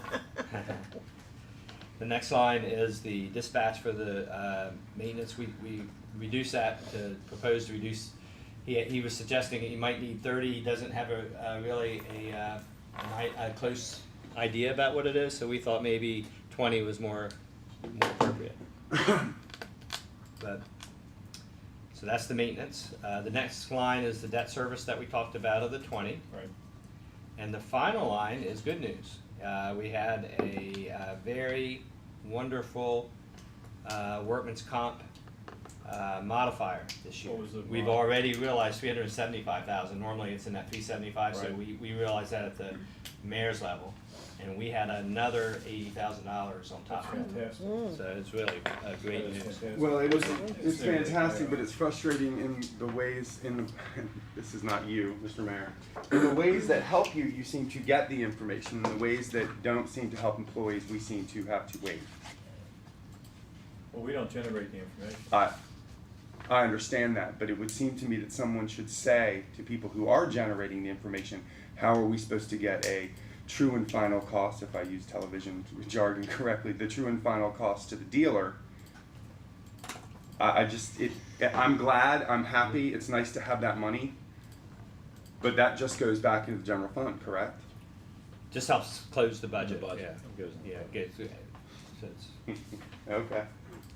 Alright, so then you can see where we are right now, if we're targeting 2,185,000, currently we're at 2.3, so and highlighted in yellow up there is 116,000 is what we're apart from our target, the proposed target. In the printed version, we hadn't put that 100,000 in, so it's less, it's $6,000. We added So that's 110. over. Yeah. By 116. And I have one other thing I want to talk to you all about, I want to bring up. Oh, you didn't say they're good. Well, it's not, well, it's numbers, but it's, Oh, okay. it's not bad. Just give me a second. So the number, good, Then this is the bottom line at this time. 116. With what's in there. And plus there's a $3 on with that number, there was a $3 example of if you went to 39, which was to fully recover, like 90% recover of the cost of the trash services. So if we went to $3 more to $39, that was $70,000 more revenue. That was an example. Did you already have that factored in on this sheet? Keith? On this sheet, yes, Yeah. that's factored in. It's already factored in. Yeah. So you've got, I was giving one example how I balanced it in the printout. Well, that's this page with the, Oh, okay. Until we added the 110, we were only 6,000 from the gap. it's the trash service. So you went all the way from the 2565, I'm on this page right now, you went all the way from where it is now to the, 39, right? so if you took out that 70, we would be at, I take it out, we're at 186. 186,048. 186. And I have another item. And you have another ad. so if you not take the that right 70 and you put it in there, that means we're short. Yeah, we're short We're short at 186. 186. Now, I should tell you something. Short. When I sent you all those proposals last night, all of the proposals assumed we were short 220. That was just a rough number, which I think is gonna end up being kinda accurate. So all those proposals cover the 220 gap as well. They don't just get us back to 186 or whatever, they get us to 0. Cause I assumed there were gonna be changes at the council level. Mr. President, this page is wonderfully accurate for what it is, but I'm not sure whether or not it puts anything that you had written down on your sheet of paper as options for us to do or not to do. This really isn't council changes, this particular page. This one, Yeah. I mean, this is, it's where it is right now. haven't we been making a list of things we would consider like the horses, like the extra person in the mayor's office? Oh yeah, it's not even in here. Okay, So if we add them to it, right. then it changes and goes worse. Oh, but I'm willing to make suggestions on how to close that gap. I'm just saying, Yeah. these things on this page are not the list that you've been making throughout the entire, All the stuff Process. is not on there. okay. Is it possible to get that list, have him put it on that sheet and, cause I thought that's what we would be talking about today. Yeah, we are. Those I things. mean, this is our chance to put things Okay. back. Right that- now. So if you have anything that you wanna Well, put just back with the in, Frank Ennis thing and those things, that really doesn't have anything to do with anything that we've, they're just discuss. transferred, they're just keeping track of the switch from one account to another. okay. Like every year, that happens as you go through Yeah. the council changes. There are things that are not. We added last year, I forget what we added, a couple of items that were probably around 50,000, I think, total.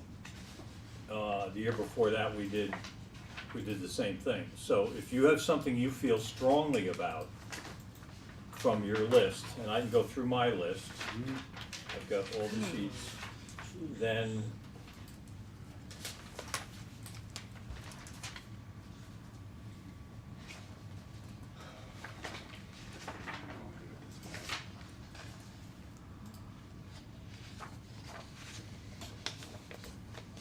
bring up Go right the ahead. one other thing Go ahead. that I have?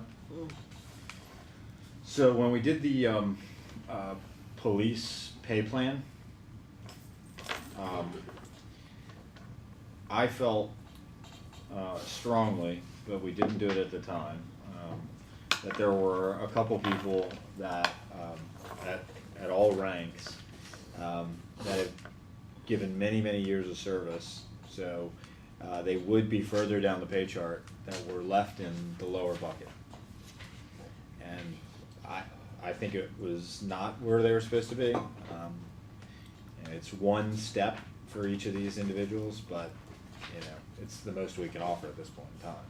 It's one step, but it's acknowledging an additional 12 to 25 years of service that got ignored in the initial pay chart. And it was just a discussion, and we ended up in one place, and I think there's 1, 2, 3, 4, 5, 6, 7, 8, 9, 10, 11, 12, 13, 14 people got the short end of the stick. They don't know that, it's not about that, but I just think right is right. It's 14 people. What's the average service? 14 people. Years of service. Let's see, 18, 14, 12, 15, 16 and a half, So 20, they've seen 24, 13, 19, 21, 24, 29. And what's the impact of that? $24,000 in salary, and I think benefits are about 2/3 of that, so I guess it's 40,000 Altogether? total. All right. Put that in. Oh.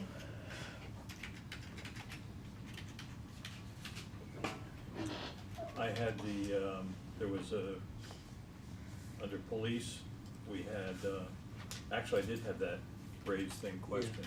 I had that too. I had that down, the one you just mentioned. Okay.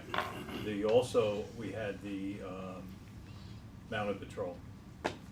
Someone felt very strongly about the mounted patrol.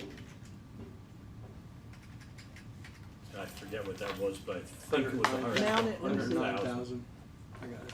100,000. We'll put it, let's list them, and then we'll go through them. I knew this was gonna be the long, And do you want it listed? They're all good things. For now, do you want a placeholder in or out? put them in. Put them in, right? And let's see, and we'll work on the gap. There was,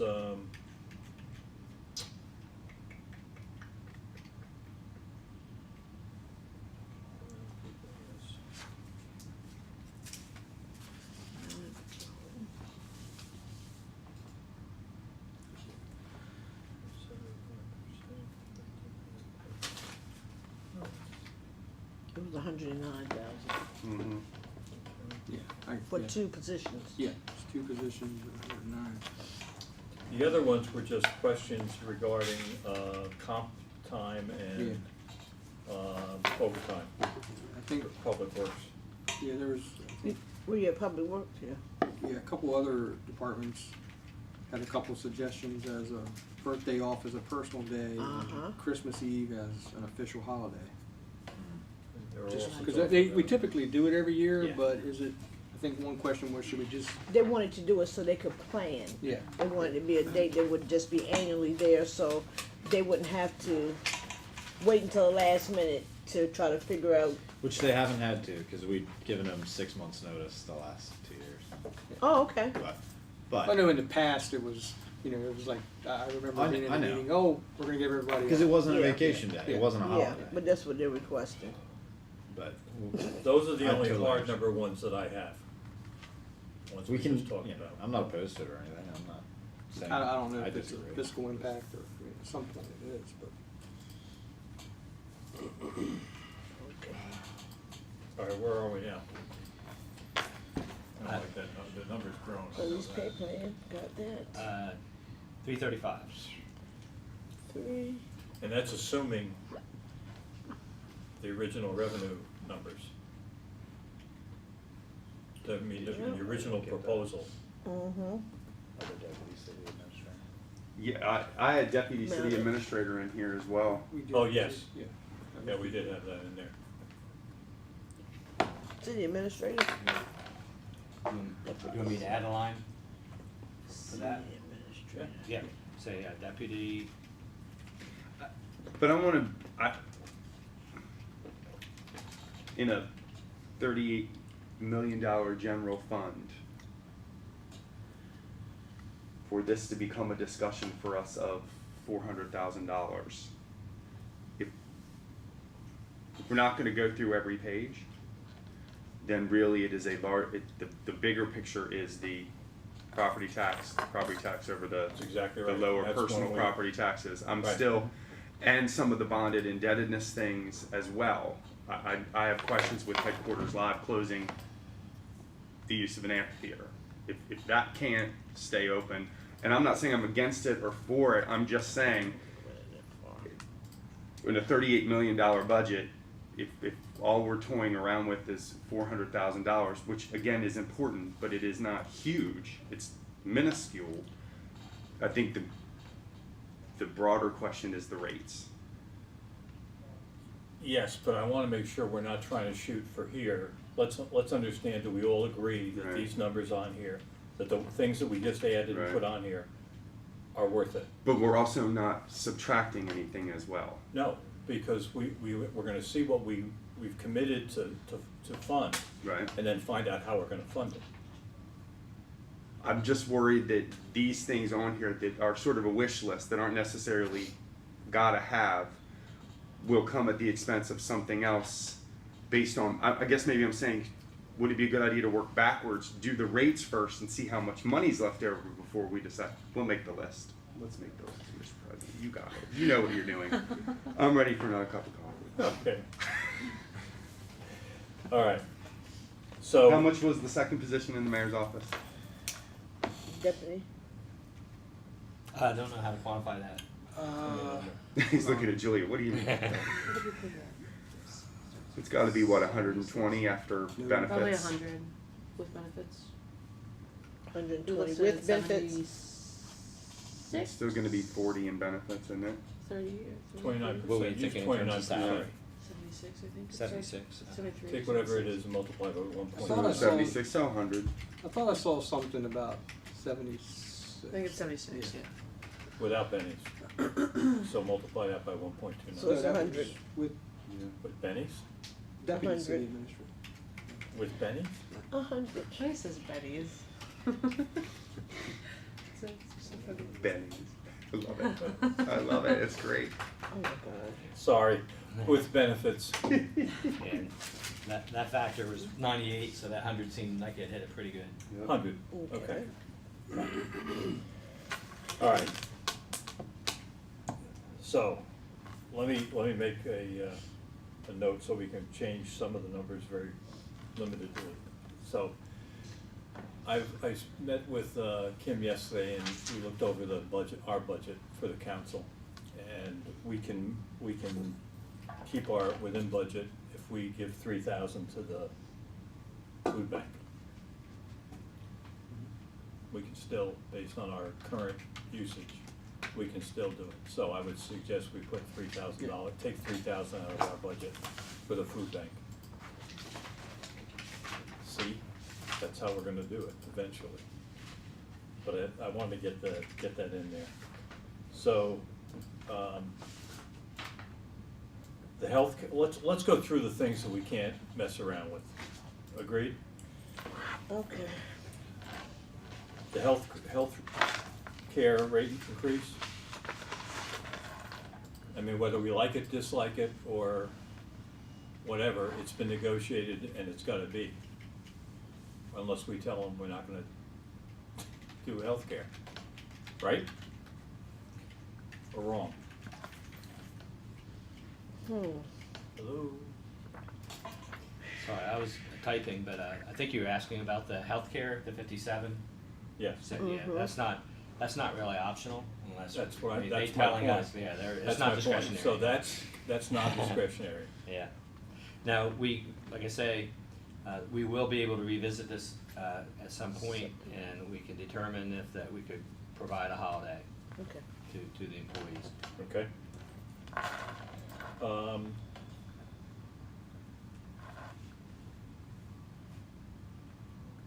Can they do without the street supervisor? No. That was an error. It's an existing position. Yeah. But an unfilled existing position, or has it been? No, so what happened was, somebody was retiring and in the planning, we Mhm. put in that it was being eliminated on accident, but it will be. So 52,000 has gotta be, okay? Yeah. And then the 20,000 in debt service is really non-discretionary, correct? Well, you could argue it's not discretionary if you want all of the items that are in the CIP. So Yeah. that, Only way that's to my reduce that question would be to is, reduce- So do we gotta go down Go the- down to CIP and push it's anything out? very odd because with this small amount, like I have questions about bulletproof vests for fire department people. That's $50,000. And that was a contribution, Volunteer. funded, so it wasn't funded out of cities. Okay. Well, I appreciate that you can do those off the top of your head. Those of us can't because we don't. Okay.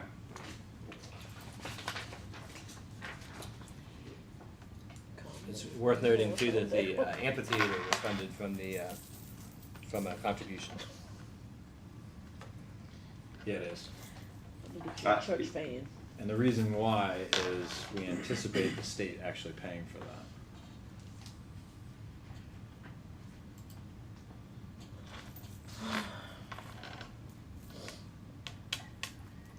So here's the first question. Let's go back and see. Where would you like me to slide to? Well, you're right there. Okay, good. The increase in the insurance, we're gonna move it over 2 columns? The life insurance? Life insurance?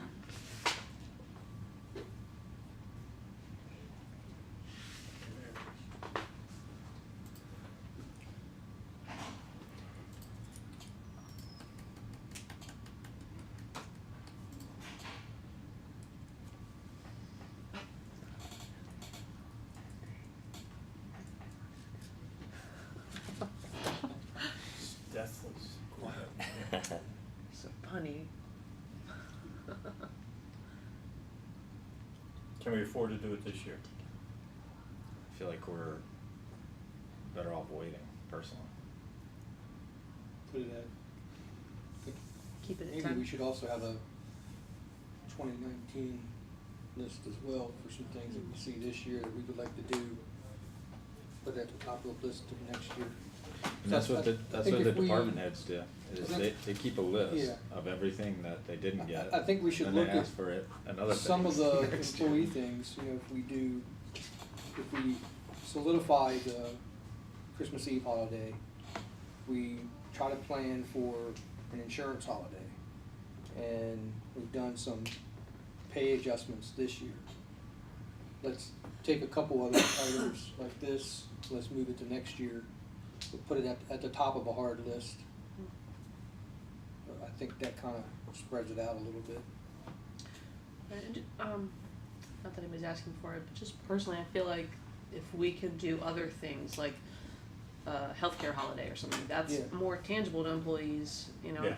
Yeah. Luckily, we Yeah. don't have many people that have to use this. Right. Yeah. You know, it's awful when it does, but, you know, I think they'd like something in the now. Yeah, and I think December's a good month to target that because it's Mhm. Christmas and it gives them a Yeah. little extra money at Christmas time. Okay. So, we'll leave that in that column. I agree with that. You good with that, Jim? Okay, so we're down to now, what's the number? It's 432,000. All right, I don't think we're gonna have argument, I don't think we can discuss or argue any of these points that are on here now. So my recommendation is let's go to the revenue side now, Jim. Come back. You okay with that? Yeah.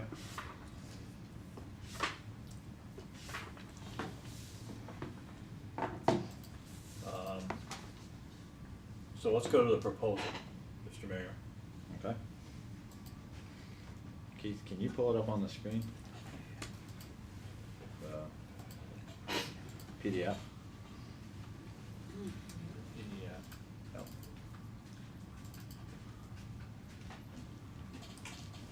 Okay. So, first things first, let's go through the goals.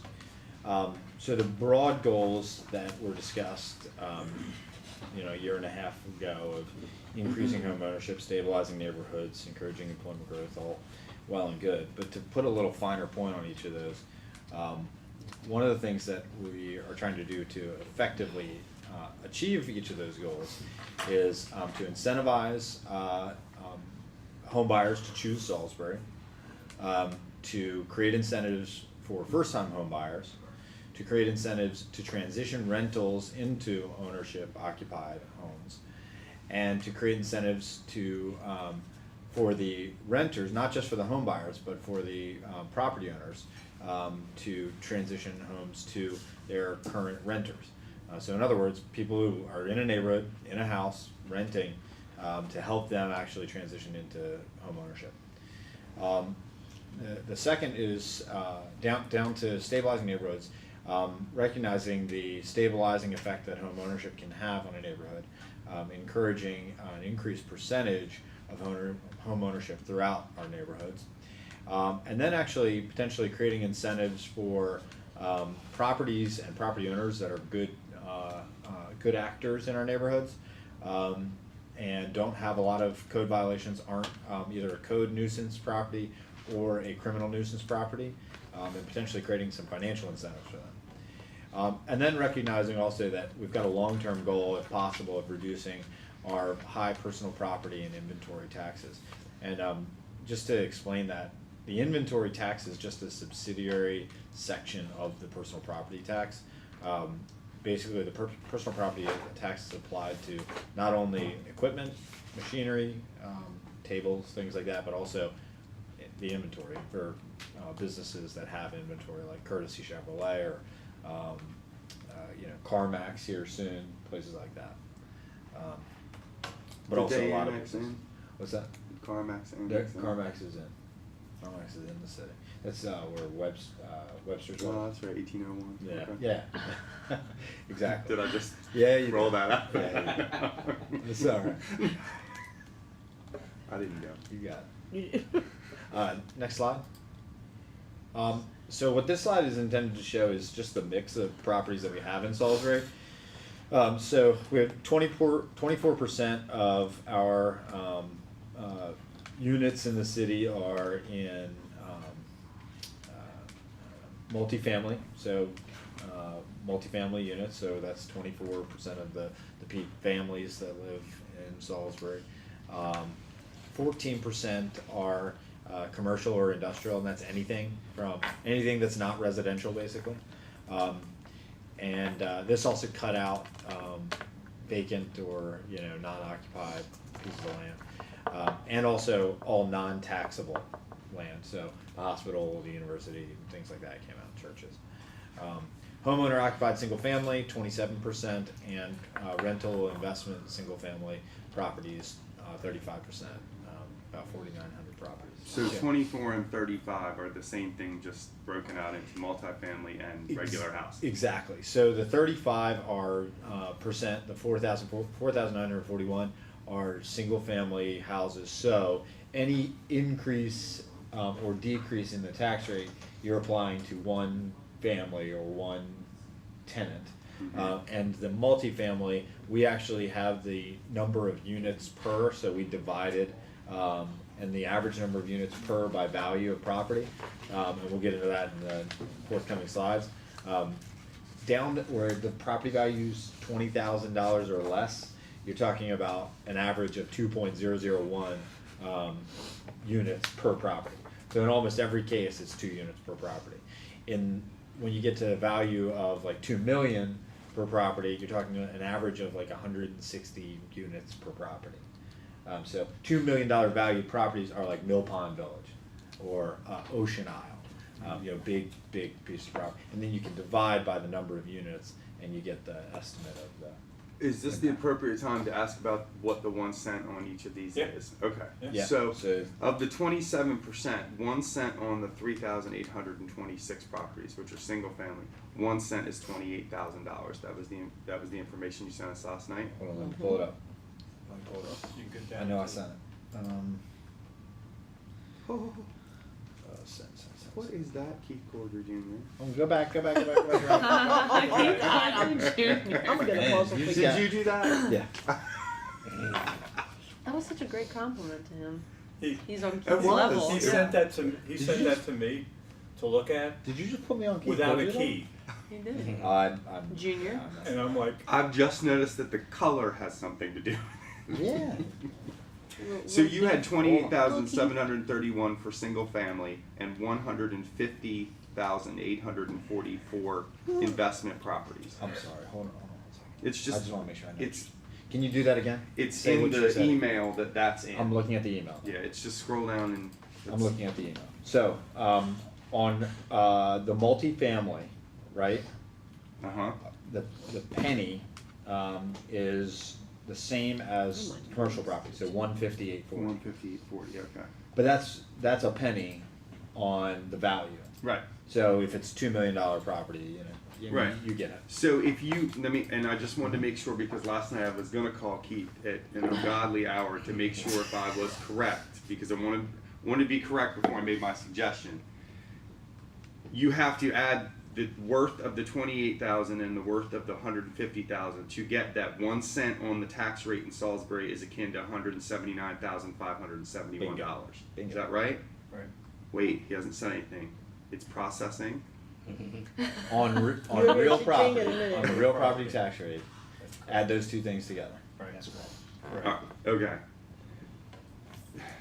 Okay. I don't. Will you stop me if I go too far?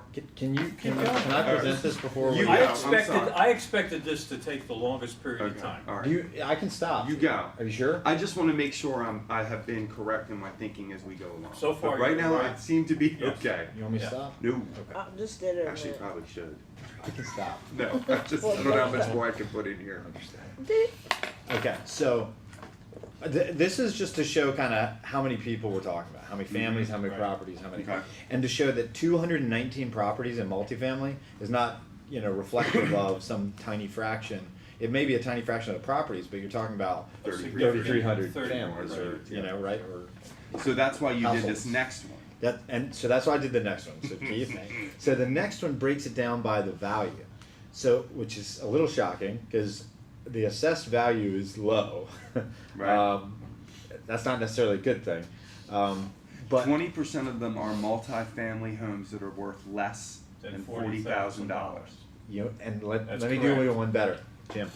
85% of the I'm sorry. So what you'll notice here, I didn't fix it.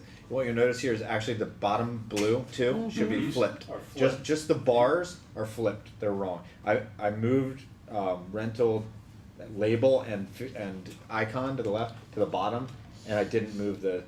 So 85%. These are rentals. Look at the third Yeah, those bar. are rentals. Yep. That's what I thought too. So 85% of the single-family houses in Salisbury that are rentals are valued at less than $100,000. 85%. But they generate A ton of money. of income. Yeah. Not a ton of income to the city. No, No. a ton of income to the owners. Yes. 85%. So, this was just to show kind of where the value was, and to break it down into batches. And I just tried to pick Right. some rough.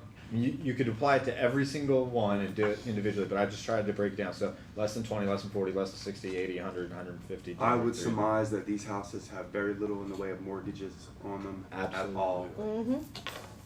And I think Theo's done that. Some of that. I was gonna say, if They've been anybody paid knows, for it's they've been the. paid for $1 million times. Mm-hmm.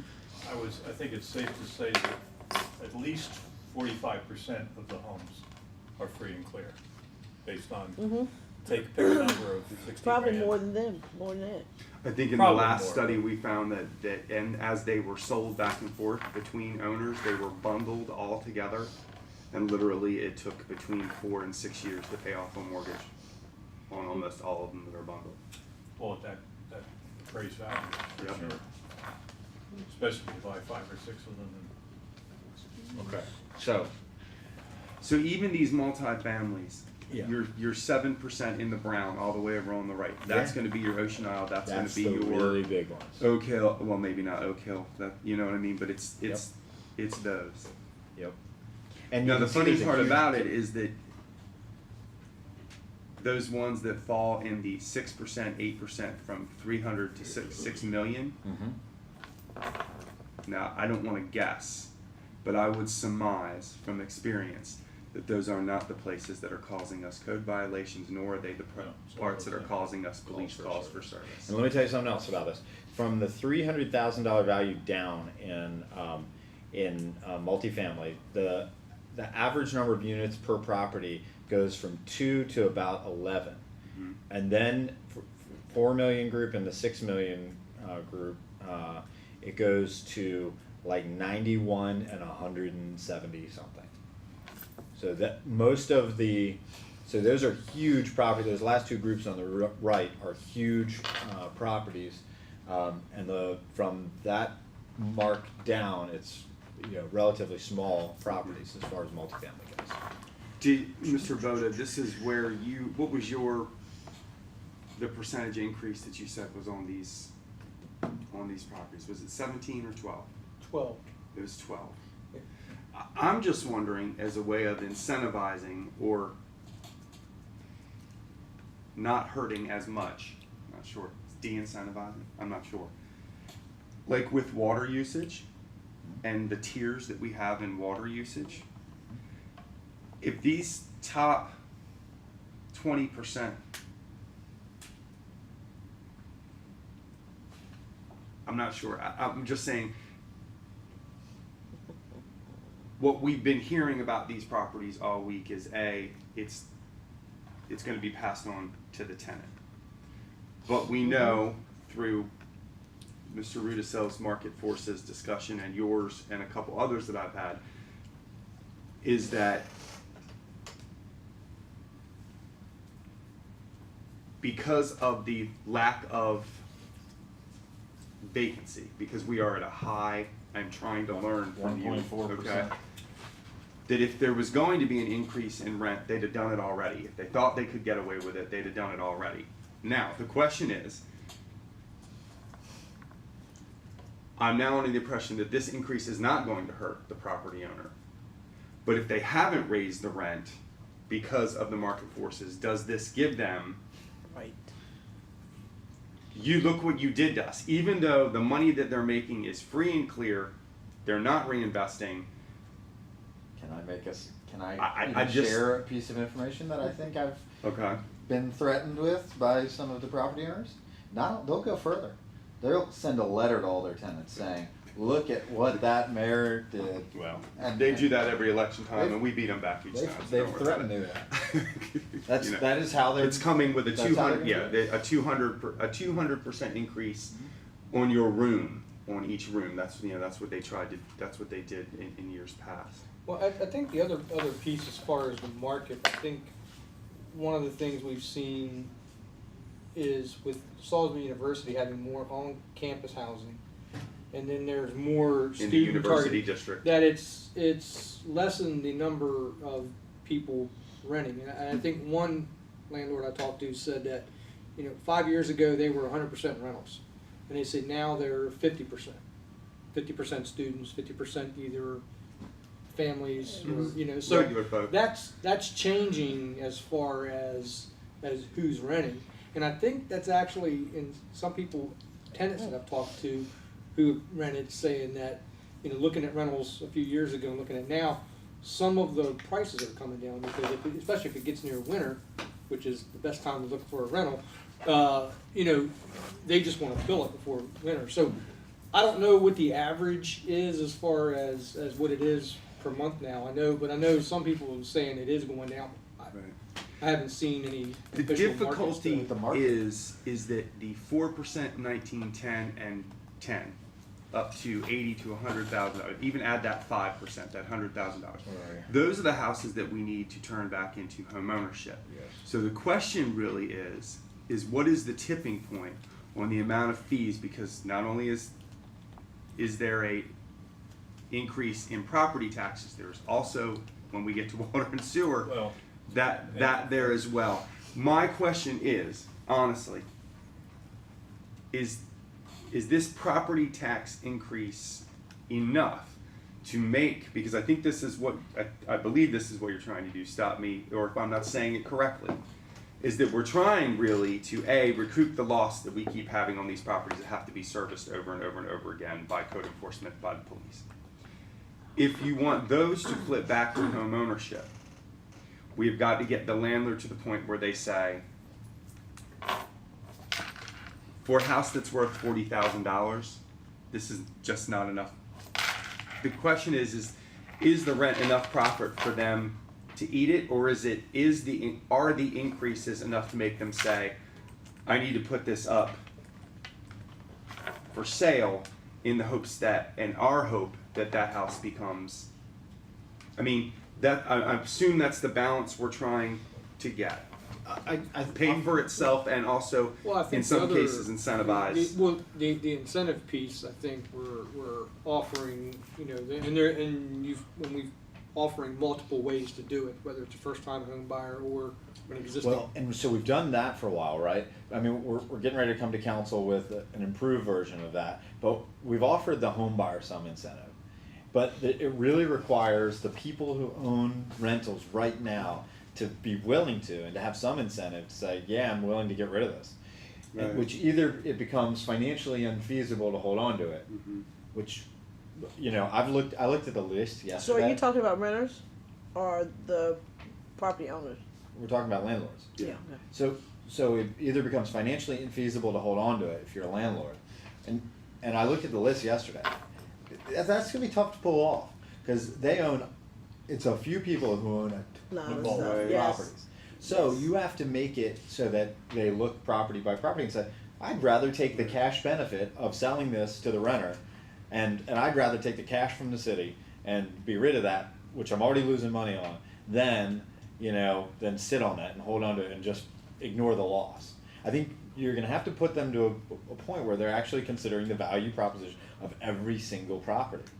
And I don't know where in the matrix it ends up, or where on the spectrum, if it's in the $20,000 value, or the $100,000 value, or the $300,000 value, but at some point we want them to have to make that decision, because we want them to be a part of the process of saying, yeah, I don't want to own this anymore, so I'm willing to sell it to a homeowner, or I'm willing to sign a rent-to-own agreement with my Yes. tenant and say, I'm willing to sell it to you. You've been living here 6 years or whatever. I'm willing to sell it to you. So if 75% of the houses, now I've dropped down to homeowner occupied because you can't sell a multifamily normally Right. into home ownership.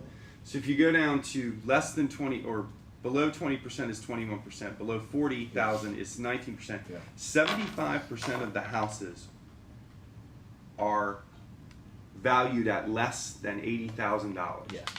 So the question comes for those of us who want neighborhood revitalization. Who's going to buy those? Mhm. I think we all are pretty much aware of where they are. Mm-hmm, yeah.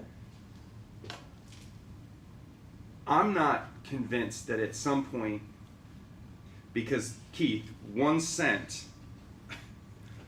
for what's 1 cent? Because we haven't, are these based on your change of rates, right? No, these are just, okay. These are just the So actual my numbers, question the is, real numbers. is You wanna go to the next how page and we can look at that? how much revenue do these generate? Let's All look right, at let's that. go. Yeah. Let's go to the next page. Keith, you want to even look at multifamily yet, or? Lord J. Day, Whoops. what are you doing? All right, let me explain. Look at all this is amazing. Well, thank you. You did. I tried. I did, I swear. I did, I really did. Swear, don't what? I can tell you at what time. Right. So Late. look across the top, so that, Okay. that bar is the same as the bar on the Right. next page, right? The top line is the proposed, meaning what I put in the That's what's budget in on the the budget. revenue side, what Okay. the impact would be of the increase. And then that amount is the monthly impact per unit, per multifamily unit, per property value. So it would be 8 cents a month for the less than $20,000 value, 24 cents a month, and that's assuming it got passed on. Now, if it doesn't get passed on, you roll that up to the property owner, and they're gonna eat that. And that's 24 cents per $100 of assessed Nope, value, or that's just total 24 of cents? 24 cents per unit per month. So you rent an apartment in that building, you're gonna pay 24 extra cents a month if it gets passed on. And you're talking about $500, $600, $700 rent right now.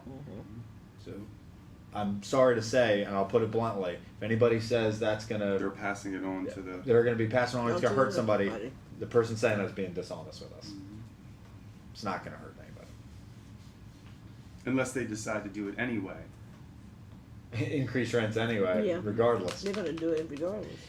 And probably a lot more than 24 cents a month or $1 a month. So the question They'll is. increase in factors of $5 or 10 or 20 or 100. See, because for some of them who don't, The only thing in we my have district, to, they we don't have to know the remember, difference. and I've take expressed this to advantage the of it. mayor, is that you've got this number, you've got these water and sewer tax number, and you gotta add all the numbers up to find out what the total impact. Which we did not include water and sewer on Right. this just because it's, one, it's more complicated than I can handle. And two, those bills are handled in a variety of different ways. And Right. three, we've got a pretty serious issue. When on I that side of was, the when I balance lived sheet at that we've Mill got to Pond, address somehow. I think No, we paid I- our water and sewer Don't- bill went to some company in Texas. You never saw it. Yeah, they sent us the bill and we paid it, so then I guess they handled it for the So, complex. Could What- I just say it again, though? Yeah, yeah. Let me say it.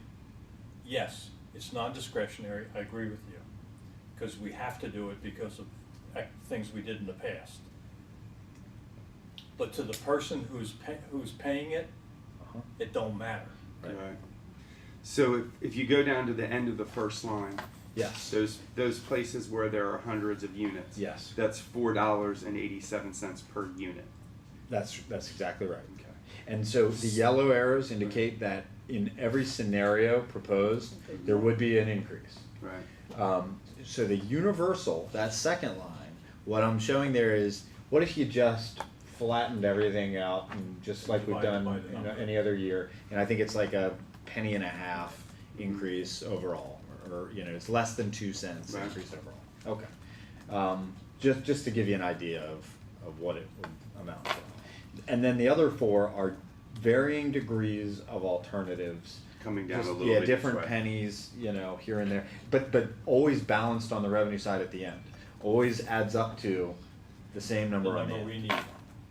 So am I correct? But in every case, all of those alternatives are less of a decrease on homeowners than is proposed, less of an increase on rentals and commercial than proposed, and less of a decrease on personal property tax on businesses, and less of an increase on utilities. So it basically levels things out a bit from what was originally proposed. I don't think what was originally proposed was extreme, but that's just me. I may be alone in that, but I'm hearing that we I don't think- want. It's You know, like when we get into these discussions in the future, I would suggest having this discussion, because, when we just see it, and it's, we're like, we had no idea, especially when we're going in. Yeah, but I gotta point out, Yeah. that's not our job, that's No, his job. no, I know. We We have to can do make this the at any decisions point. to Any point you support want to it. do it. If we But- should have done this on the front end, that's. I'm not we really can do this worried at any about point. whose it is on either side of the table. What I'm worried about is the rental industry's ability to make this sound like it's the city's fault every time they do it. And the question for me is, For them to take because advantage of seeing rentals. it broken out like this, and there's some other questions I have about the property tax break for homeowners.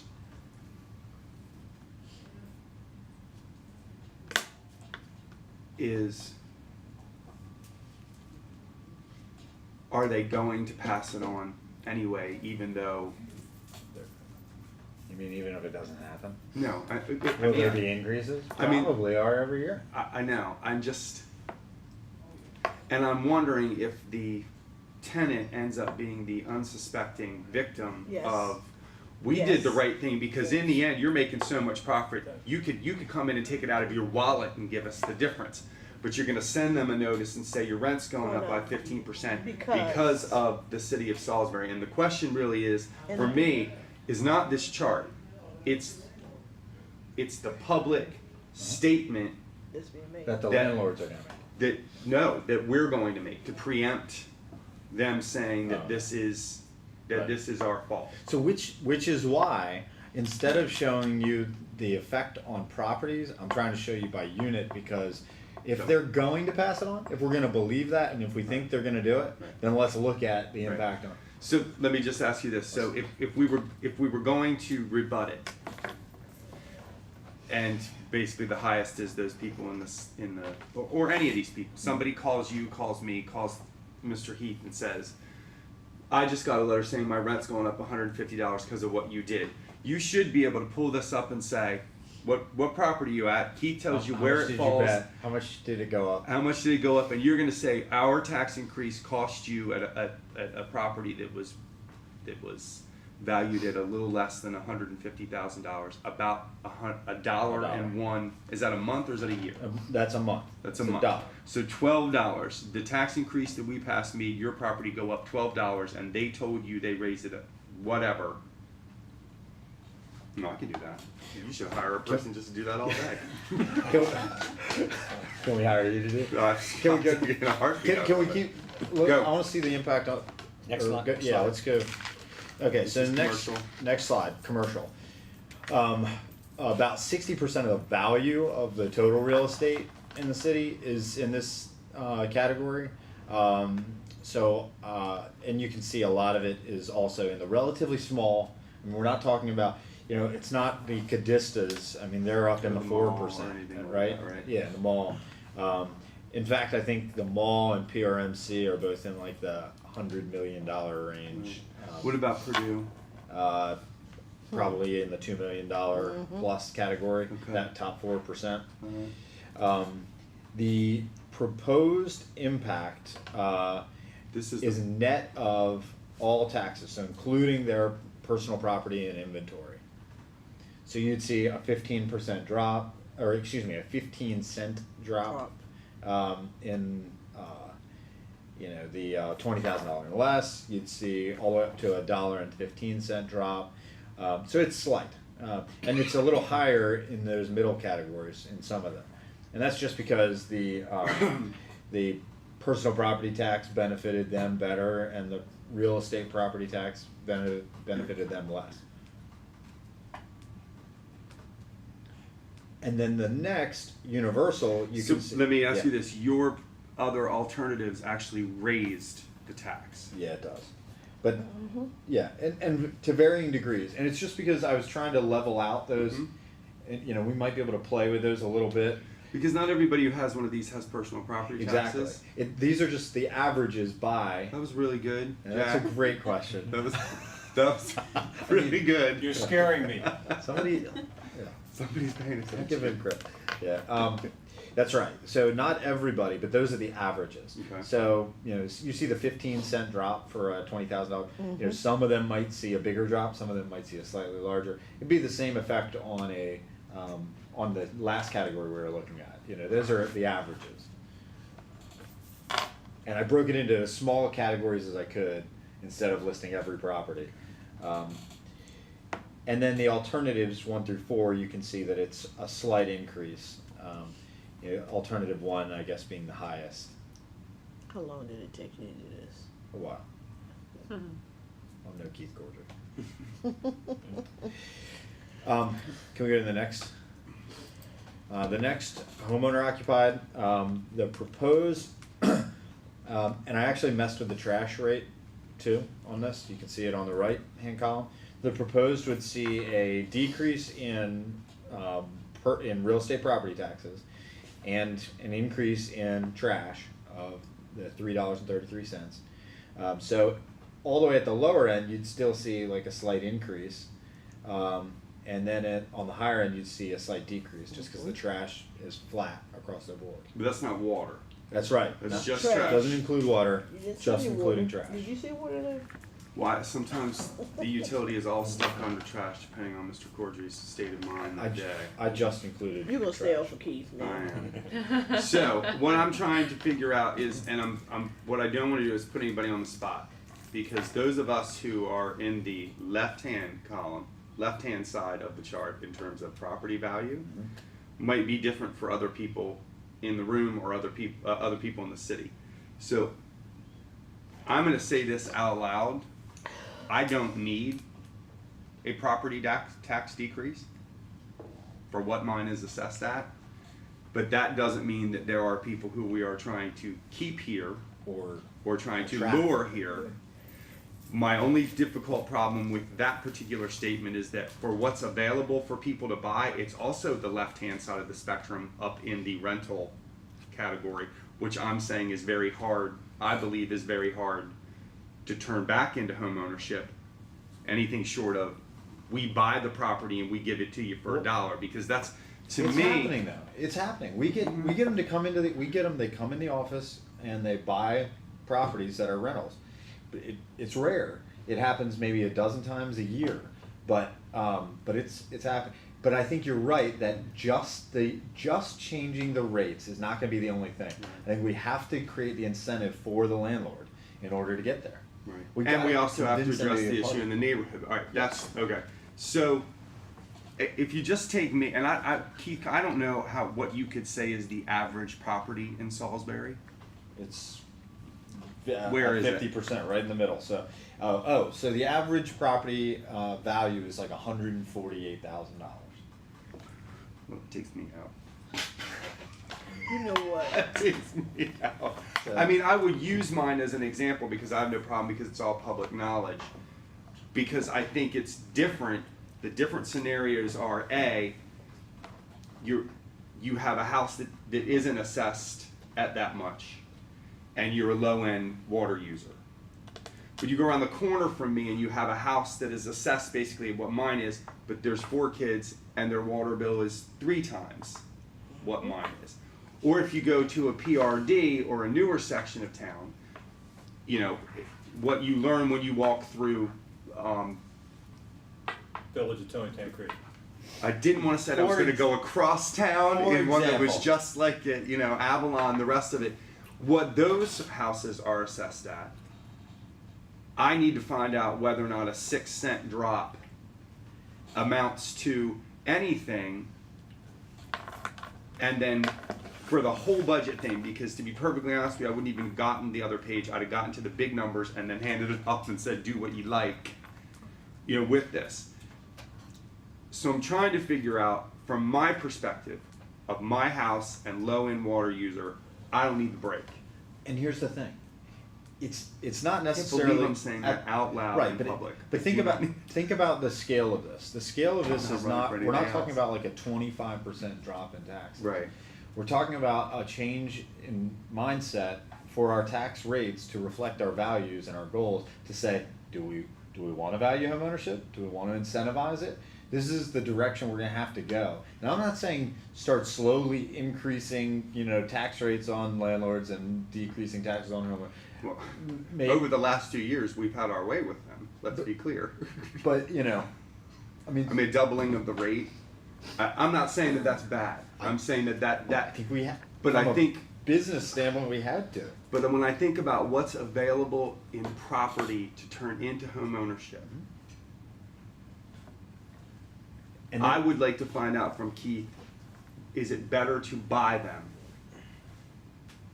than have them sit or go to another landlord, because they are in tough places, they are in tough neighborhoods, they are in places that are still dealing with quality of life issues, because I think that is the quality of life issue is the unforeseen in all of this, because if you take those bottom 50 and you say you want those to be home ownership, then you got to do something with the neighborhood around where it's sitting. I know we are.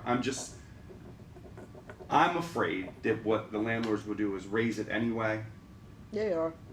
Okay, but they won't give up the property because it's pardon me, it's too damn lucrative. It is very lucrative. It's too lucrative. So the How do you question change is, that? I don't know. Do you jack it up like this to make them want to get out and then come back behind them? And because I'm not saying, what I'm thinking is it doesn't generate those houses that are worth less than $40,000. They can't be generating a whole hell of a lot in property taxes. So my question, I know this city does not want to be in, as has been said before, in the job of owning homes. Right. But I'm not so sure that we already are in a situation that exists that doesn't get us out of these boxes. I guess my question to my fellow council members is this number 12%? Do we want to go that high? I mean, really, that's what it comes down to. Do we want to go that high? Same thing with, I mean, those are my three questions today. Do we want to go that high with the rate on the commercial properties? Do we want to go that high on the rate for water and sewer? And do we want to go that big of a drop in home ownership and people who have I mean, those are really the three things. Other than that, what we do with the money to me is, it'd be nice to do some of these things that have been asked for, but really those are the three big questions today. What's the, on the inventory tax? How much do we get from that every year? I know don't, I can't break it out, but it's like $5 million, Keith, on personal property. We can pull that Pull it up. up real quick. And Jim, just to give you an example, on the $100,000 and less owner occupied, I think you're talking about like $1.6 million in revenue right now per year. And on the 20, 40, 60, 80, 75, on a less than $80,000, I think you're talking about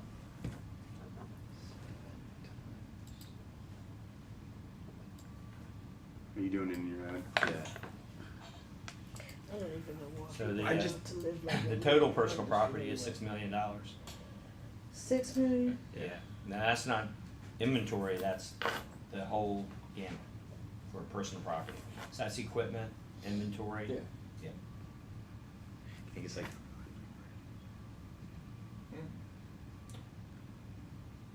like 2.8 million. Okay. Let's take a 5-minute break, and then we'll come back. Yeah, Jack, cause you know what, looking at, these two are still conversating. A lot of years. Okay. So, we have a bunch of proposals. We did, can we keep going through? Keep going on that one? Yeah, Where'd that? Is that okay? yeah, We're close to done. yeah. Oh, no, we're not close to done. No, We're no, close you to know the what I mean. presentation, I but yeah. don't need to get crazy there. I gotta Okay. call the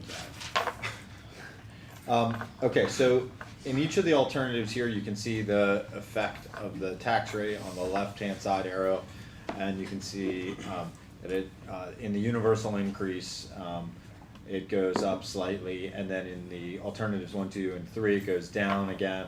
This is the one that fluctuates the most, and then in alternative 4, there's no change to the owner-occupied tax rate. It's just what it is Just now. flat what it is now. So let me ask you a question real quick. So the savings over here in proposed Yeah. and in alternative 1, 2, and 3, Yes. obviously those are different numbers Yeah. calculated in, and that's fine. And I can give you the exact. That's okay. rate. That's 55 cents a month. So the savings is 55 cents a month.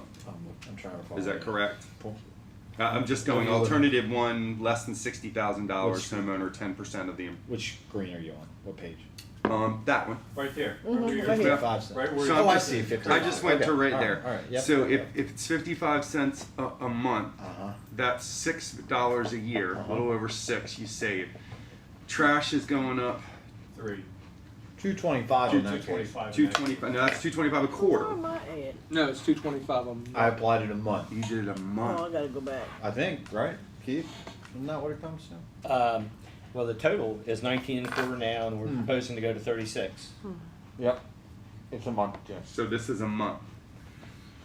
I know.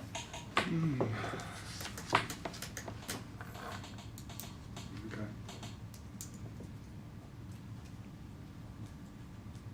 So you can see that it's a wash at the proposed for a lot of people. A little decrease and a little increase for some. You haven't put water and sewer in there yet. Right. And I know it's a different part, but it's the whole bank account. I hear you. Wanna look at the next one, or you wanna stay on this page for right now? That's good. You wanna get the next one, Keith? Okay. Okay. And this is the rental properties. So I proposed 97 cents, 292, 47, etc. The universal brings it down. So let's do it like that. Let's take where most of the rentals are less than $60,000 in value. At most, Yeah. it's $5 a month Yeah. for the property tax increase. right. So $8 a month when you add the $333 That's right. for trash. So that's $8 a month, and then you throw in water and sewer. Do we know, Keith, do most landlords pay the water and sewer themselves, or do they ask the tenant to do it, or is there just whatever their It's a discretion is? combination, I think. Discretion. Okay. I think there's some that give them the bill, and then there's some that include it in, as, did they pay it, and then it's a part of Right, their. and then, okay. Now with these alternatives on this sheet, Mr. Mayor, the Yes. proposed is 97 cents, universal is, 27 cents. so you So did. it actually comes down for the rentals because it's flat across everybody. But And the rest of these are just- Alternative four, for instance, is alternative four across the board for all the other properties. Right. In other words, Oh, they yes. all- Yep, They that's impact, exactly it's right. all, right. That's exactly right. So alternative one for this is the same as alternative. Can I ask a question? Yep. And this is just your personal privilege in doing this. How come you didn't use the percentage rate increase for these alternatives? Because basically that's what this is. These are different rates applied. How come I didn't use the percentage? Increase. So You mean show the percentage? yeah. I'm sorry, I could have done that. I figured. Because that we would give me, because if I I thought could we'd want to find have a one. conversation about, the impact, the net impact on a family per month. I'm sorry. I tried to show the information that I thought was gonna be most, No, for me, But I that, can- for me, this I can is calculate Is this good for Oh, you? yeah. I can Yeah. calculate. I wanna know what the person's gonna have to take out of their wallet. Okay. I do too. I'm just wondering what the proposed is a 6%. This is the 12% increase. Yes. The top one, yeah. It's 12. So what's alternative one? Is that 10%? Alternative two is It's- 11%. yeah. Alternative three is, because these aren't in descending or ascending order. No, they're not. There are a variety of mixes, because it takes a bunch of levers kind of up and Sure. down, but, so the Because proposed. if we're trying to find a common ground or medium or Let me do this for you. Okay. Yeah. Let me tell you the rate, not the percentage necessarily, but the rate. Open this spreadsheet. Okay, so, as proposed, the rate for, homeowner occupied went to 90 cents. Mhm. For non-homeowner occupied went to $1.06.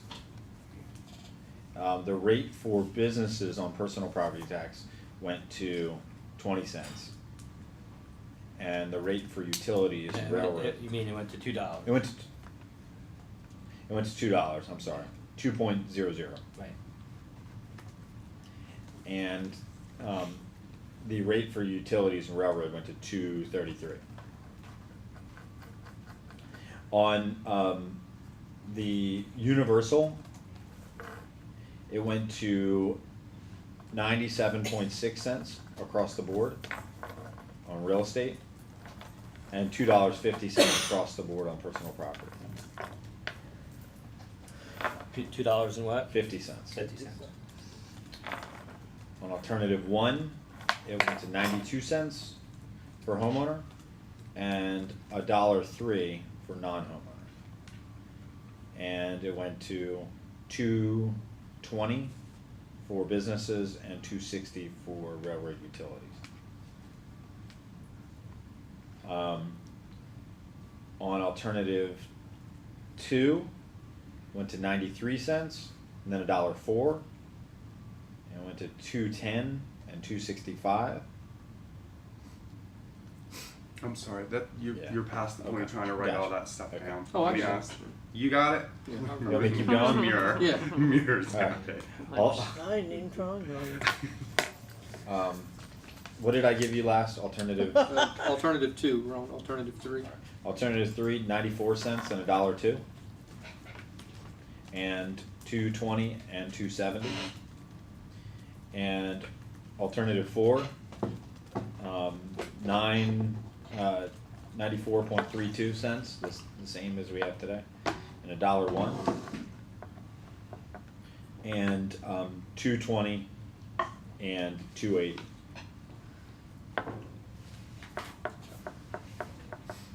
You got it, Mir? Got it. Thank you. He'll be the next secretary. He will. All right. Just like- Now, your last Say you won't slide take your after job. Yes. The 4,941 properties, those are rental properties that are not multifamily, correct? That's correct. That's single-family homes that are rental. So the proposed, Keith, can I ask a question? On the proposed there, less than $20 in, all right, go up one, there you go. Less than $20,000 in value is 97 cents, but less than 47 is $2.92. In my head, I thought that that would double, but it looks like it has tripled from $20,000 to $40,000 of assessed value. Why is that? Can you? It would seem to me that the 292 would be over where the 487 is, because that's Okay. triple the That's value. probably because most of the value of those properties is in the 40 to 30, 30 to 40 range, and not in the 20 to 30 Okay. range. All right.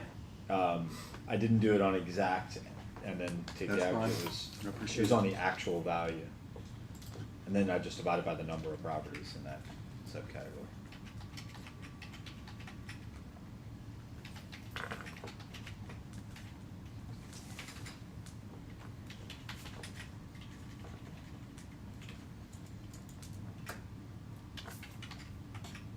Now these things on the last page, are those gonna be initiatives that you bring to us over the course of the year? I would recommend bringing it rapidly if we're gonna do them. Mm-hmm. Everyone's on the tree. I think we need to do them right now. Yeah, number one is about ready. Wait for the text. Yes, number one is about ready to come to council. Number two. So is that just a drop in property taxes? Yes, and you know. Even more than we longer offer now? Period, or just Is it 5 years?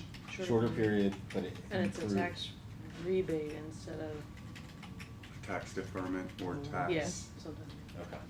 Okay. So you're gonna get money back instead of have the rate be lower or not be anything at all over the course of 5 or 10 years? Put this in my calendar, it's in here, thank you. Cash tax rebate to any landlord or something, you don't have to talk about that one.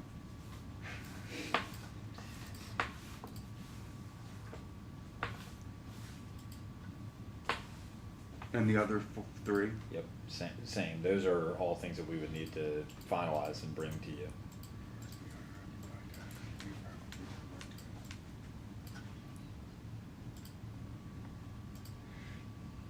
Number 4, Yeah.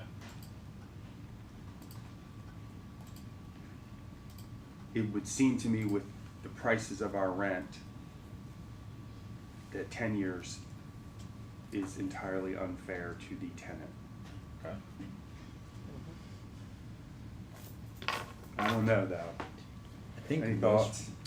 I mean, if you don't know Well, you I wanna think if own we it s- after I think 2 or if we 3 years. specify- Yeah, I see what At you're least For the- five. I think if we specify the criteria in the rent-to-own contract that will qualify, so one would be the percentage of the monthly rent that is credited towards a down payment.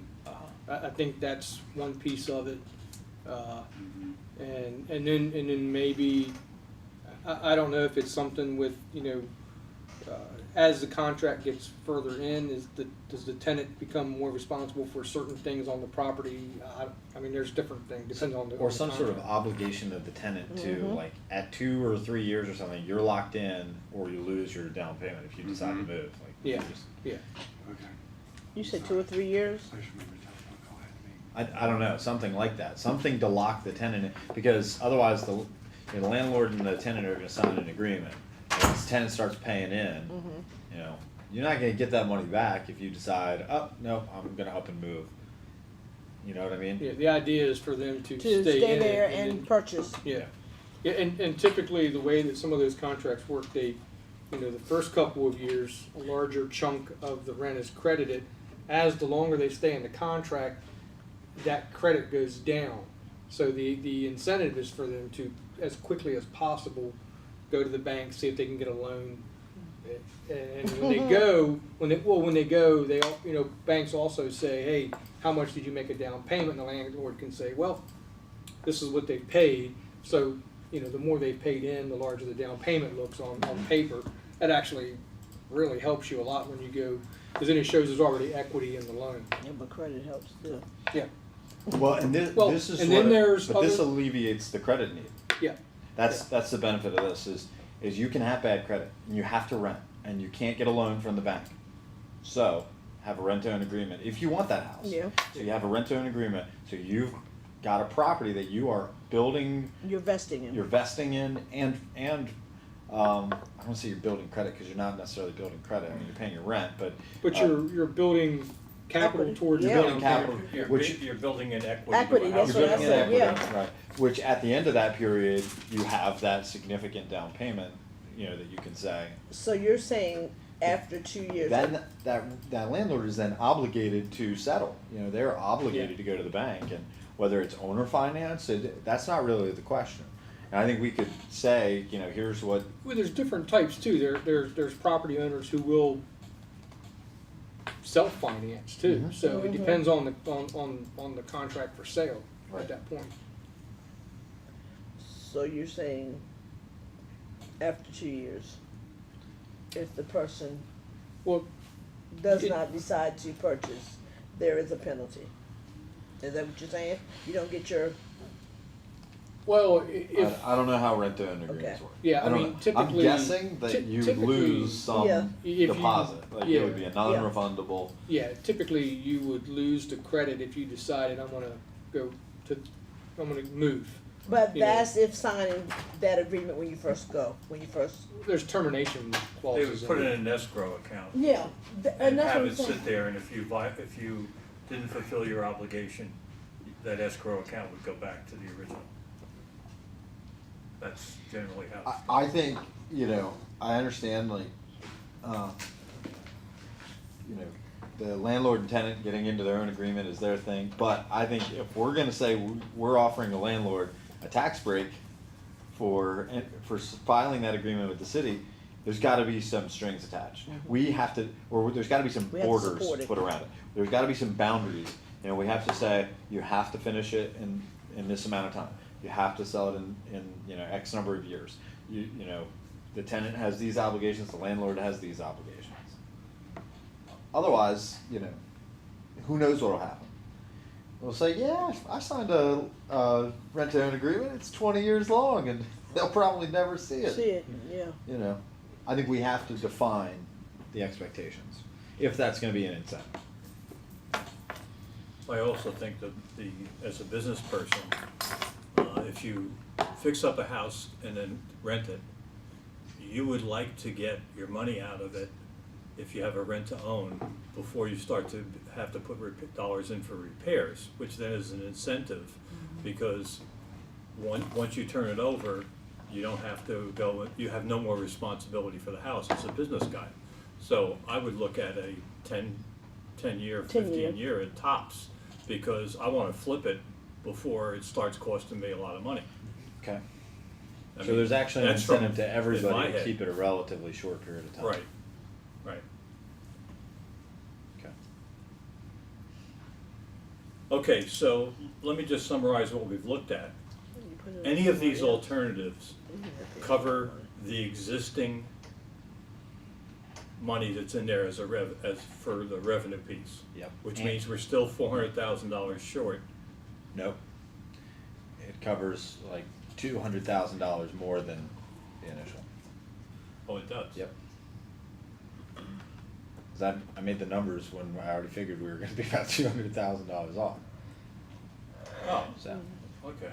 So, can you go back to that sheet for a second? That just makes sheet. good. Kidneys.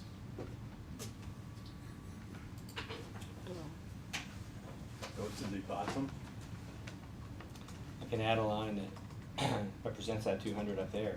All right, go back up to the top and take out the 18. Oh, you did take the 18 out already. Oh, you're fast. Okay. Yeah, the 18's out. I could add 200 in revenue if we wanted to say what happened there, you know, so just as a placeholder. Okay. And then that brings us to 232. 232. All right.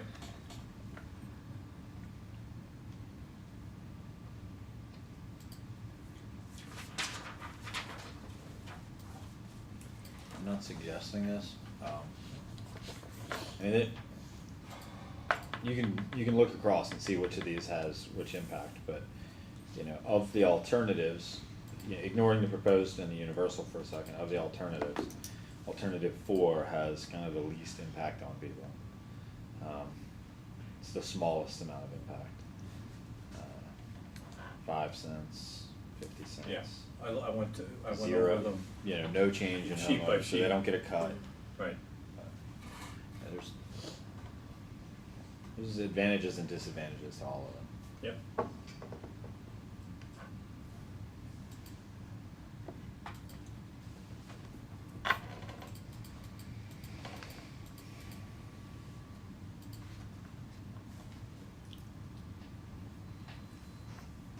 So, does anyone have a strong feeling about any of the alternatives or the proposed? I'm between two. Besides me. I'm between 2 and 4. I'm between 4 and 4. And what's the percentage increase on 4? You wrote it down. I blacked out. Yeah, no, it's up to 101 On the rentals? yeah, On the and rentals. commercial property. but 6%. Yeah. No, it was six cents. I was gonna do the percentage here, so it'd be 7%. 7%. So it's a 7% increase instead of the 12. Yeah. Okay. And how much does that decrease revenue? None. It doesn't. All of these are All of them combined give you the same number in the alternative. And this is for renters. They've- If we did There's a, no property tax cut for homeowners now. if we did 8%, You said 7.1, Keith, or just 7? 7.1. No property? No. Go I back. don't think you can do that. Mm. Do we want to look at them in relationship to one another or individually? You can't because You if you gotta play look with at one them number, in you have to relation. look at it. No, I recognize No, that, but we're- if alternative still- 4, if I'm on the correct page, which is rental properties, right? Mhm. that's what I was trying. But the mayor just said that these numbers Yeah, are indicative of there being no tax cut at all for homeowners. for homeowners. Right. Correct. Yeah. Right. Well, I don't think we have to choose between one or the other. Why can't we, Put See if a there's- 5. we'll just see if there's some way to make it possible to do some of both. So look Or at a all little the- less of both or a little more of the other. That's look why at I al- said 2. Look at alternative 3 or alternative 2. Alternative 3 drops the non-homeowner all the way down to 1.02, and it gives a very, very tiny decrease to homeowners from 0.9432 to 0.9400. Yeah. That's just one way. And it But- gives a but very we- small decrease to But we still have to business. make an adjustment for the 200,000 that we're short. No, this factors all of them factor that in. No, we were. No, we're Another 200. 200. Another Uh-huh. 200. There's another 200. That's what I'm saying. Or we could talk about the mounted patrol as much as we all want to do it, and we could try to fundraise for it. Well, the mounted 'Cause that- patrol's not in here. Yeah. Yeah, that's, Yeah, Yes, it Oh, is, it is? 109, Yeah, 109. we could cut Yeah. that in the Well, either anything. Before we, can I say this, before need- we you need that? take the three things that we wanted to look at and start hacking them, there's 700 pages worth of stuff that doesn't necessarily have to be funded. I mean, I know we didn't go through that, but I was just joking You about, spent days going through it. well, I no, did. not through every page. I did. I did. Well, but all over all the lines. Yeah, Okay. Well, Yeah. did you see anything that didn't, well, nothing, I mean, there's a car in there for the homeless coordinator, and I don't know whether or not it would be better to just pay him mileage on Jim, the I car didn't that he do it, has. I didn't, Do it for fun. no, I didn't do it for fun, and I did it the same way I did it when you did your budget. Yeah.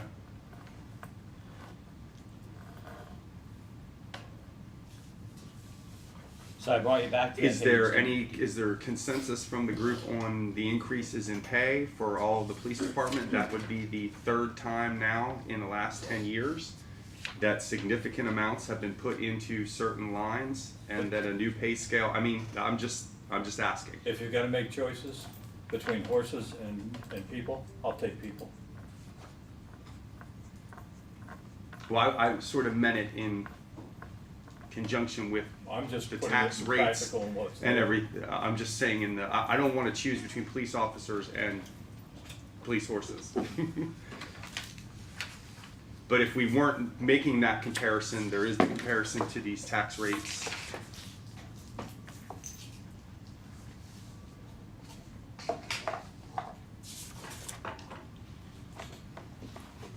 What do you think about the mounted patrol? I mean, it wasn't like a priority for me. Okay. April, mounted patrol. I mean, this is the same thing. I do it too. I do. I really do. I do. The I pro- do. the problem I saw is- where it worked. I actually saw I where do it. too, but the question is, how are we gonna pay for it? I mean, if it's something that, like the mayor said, if we can do, work with the community foundation or something. That's what we were But talking I don't know about. whether or not that's shown to be for the other two lines that the community foundation created for the police department Yeah. several years ago. I don't think there's very much in the way in there either. I think we could talk about holding the money there, cause they have it now, right, they have an Mhm. account for that. But I think we'd have to get serious about going to, people that have an interest in animals and, fundraising from them, looking at wealthy donors, looking at naming opportunities. I think we'd have to take it seriously in that Yeah. regard. I think we'd have to raise money, cause that's a lot of money every single year. And I think there's value in it. I'm Oh, totally no, supportive. yeah, I I was don't- disappointed to not put it in, the budget this year, believe me. So if it gets in, I mean, I don't think you're gonna break anybody's heart. It's a good thing. Yeah, It's yeah. just tough. And like Jack said, when it came to the police list, I mean, there was one priority, I mean, if we have guys with an average of 15 years that are behind, because we missed it, I think we should make But that right. I'm not sure I would characterize that we missed it. No, I wouldn't either. In fact, what we're getting is that we're losing them. We're losing them. And they're going to places where they make more money. And so the argument is, okay, you may have made a lot of corrections over the years, especially the last few years, but it's still not all the way there. But Now, at $13,000, I mean, at 13 years, what should a person with that education be expected to be making? I don't know, other than to look at what, other agencies are paying. I don't know the answer to that. I mean, I'm looking at the SPD play plan right now on page 187. That's And I'm very, very concerned about going in and deciding that there are certain, unless it's across the board. Well, did you And there find- has to be a point to which the public and the taxpayers have to say to the police department, we cannot continue to be held captive year after year after year after decade of they're going somewhere else. There has been a huge influx of money into this police department over the last 7 years. A huge amount of money. at one point $1 million just taken from surplus and put over there. And they recognize it, they do. Well, I They appreciate say- that, but you still have 11 openings. And that's exactly right. So I'm trying to do the same thing that, you know, you had to do, which is, how do I close those openings? I know. And I'm worried that if you have 13 years here, you were also here when we redid it the last time and reclassified. And you were here with us the second time we reclassified. Because we had one and then we had Evergreen. I wasn't here when we did that big one. Right. That was before my time. That was when Miss Campbell was on the council. But I was here for the Evergreen study. Mm-hmm. Now, they didn't have the vacancies that we have now. They didn't have as many then. Right. Now they've, you know, got a chronic problem. Oh, well. And if you're leaving And it's creating a level of stress on the street. to go into Well, a police department that has hundreds of corporals instead of one that has 4, But you know where they're going? are they going to patrol in Delaware? They're going to a place where there's absolutely nothing to do. No. And I can tell you, And get paid. without saying names, there are officers that pretty quickly say, wait a minute, I made a mistake, I wanna come back. Yeah, it's not No, it's not you're TJ not coming Hooker. back. It's not anything fun. No, they're sitting That's on the just side like of the TJ road, Hooker from the You 80s. you know, Christ. wait, doing nothing.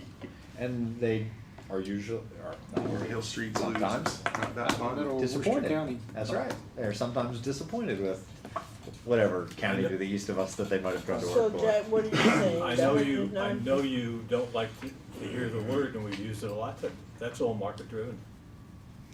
It is. If I can get the same or better money Some of by those moving, guys- Some of those guys didn't get more money when they went to Worcester County.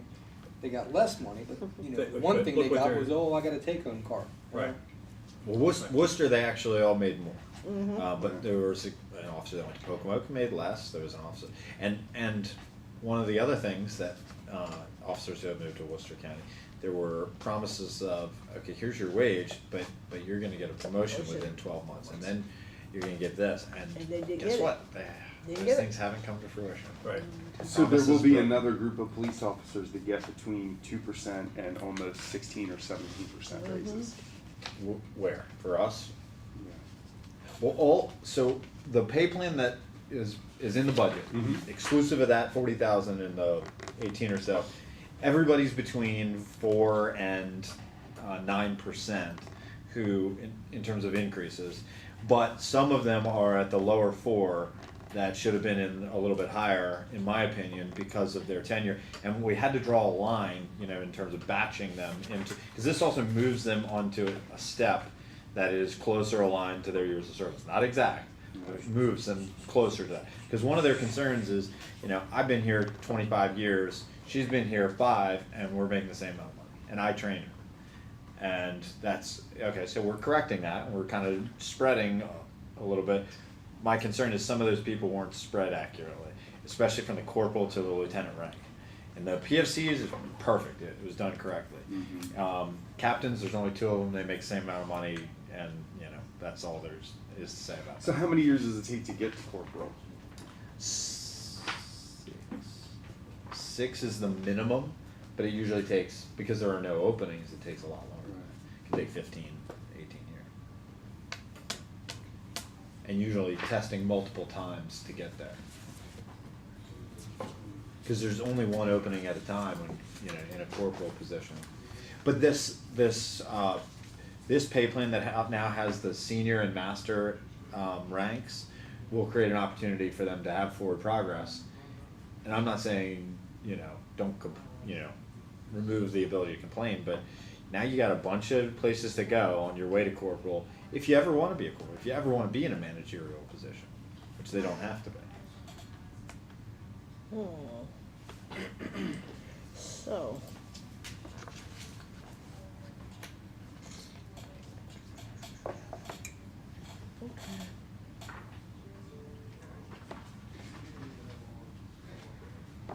What do you wanna do? Lost me.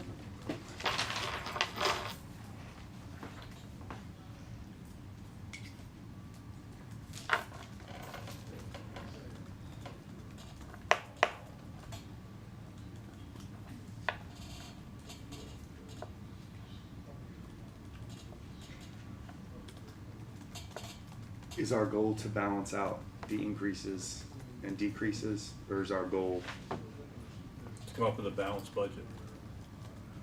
That's our goal. By So- balancing the increases and the decreases, or by going through these projects and saying yes or no? Either one. So we're over 20, It doesn't what about, really, right, whichever way you get to it, doesn't matter. 232. yeah, 232. What about hybrid, and 48. this is where we have to use Keith's expertise here. What about a hybrid in the rates? If we did number 2 on the homeowner,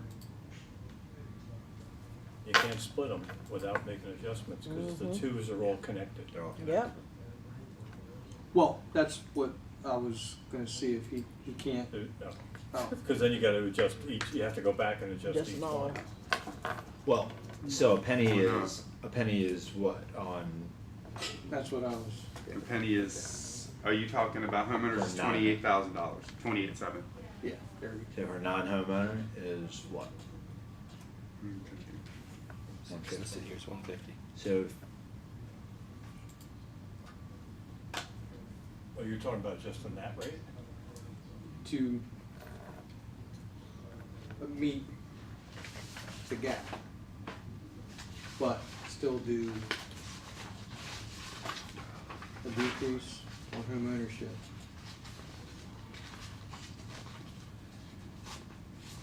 My personal feeling, I'm not opposed, I think everybody should share in the pain, personally.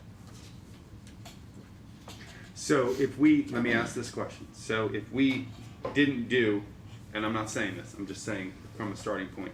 If we didn't do the 6-cent drop at 28,000, that would save us what?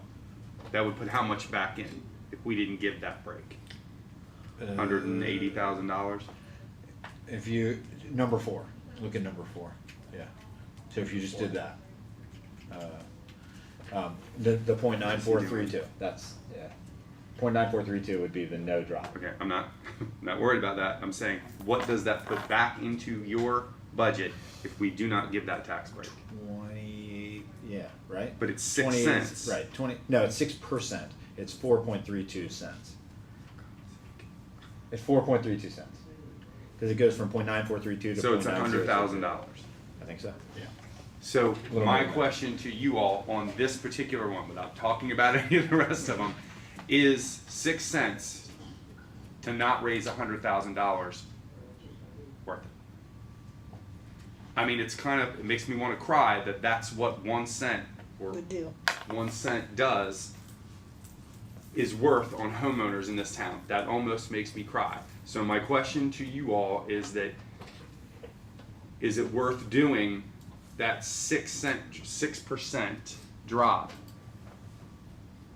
in order to have $100,000? I mean, it's a $38 million budget. I'm not sure $100,000. I mean, it is symbolic. I understand that. I don't know. On one side it says, what's the big deal? Give them the 6% off because you're really not losing a whole lot of Well, money. and from my perspective, I understand why we wanna do it, Mhm. but we're not raising their taxes. Right, we're lowering them. We're Yeah. not raising their taxes, which is what we've all committed to Right, since I've been on the council. Homeowners. right. So And is I'm- that I mean, I know, is is it that the a- least, is, I know. now I'm gonna try to do a Jim Meyer thing. Wouldn't call it a lease Is bad. the least The least worst offensive, situation. But somebody's still offended in that situation. Right. And you know who? The people who have been screaming at you for, and me And my for a taxpayer, week. my tax money pays for the house next door that's a rental. Mm-hmm. Is there something to be said for the fact that the overall, the overall worth, the whole tax, Keith, the whole kit and caboodle, what you get from the state, the assessment, Accessible base. the assessable base, though it went up a little bit, I'm not sure that if I had to do it based on how the assessable base has expanded, whether or not I could justify it. a reduction in property taxes.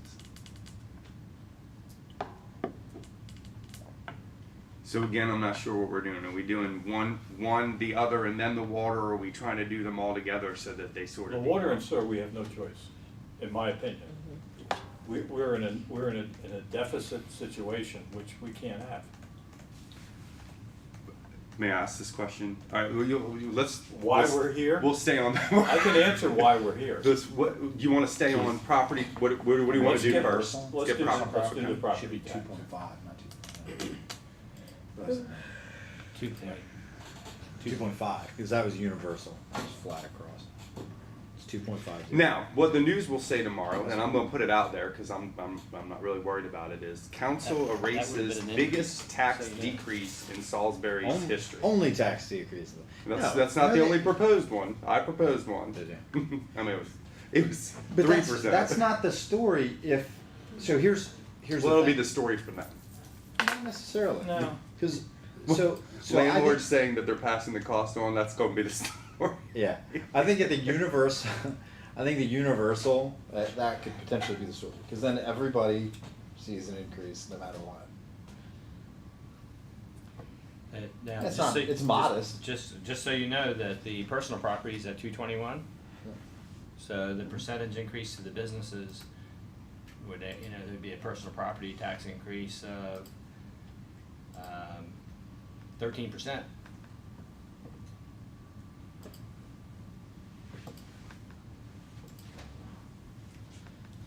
We are, Mr. Council President, going to do So, this process that's a next year 23% exactly swing the from same way we're proposed. doing it this year, so that I Because am, we, so that it's a bit more. So it's forward progress every When year. when he changes his little boxes there, we're all kind of okay. I'm not gonna do this ever again. You think I haven't learned my I would say lesson just today? take your template and just plug your numbers back in like you did this year. Do you think I haven't learned my lesson today? No.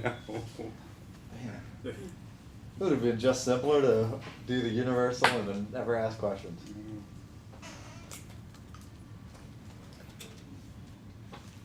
I can agree to keeping the property tax rate the same, the homeowner property tax rate the same.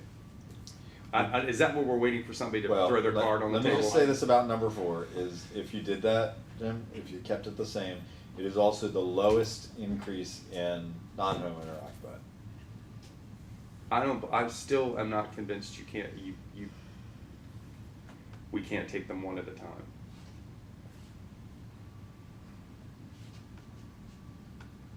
You can, just as soon as you move something up, you gotta move something else down, or as soon as you move something else down, you gotta move something else up.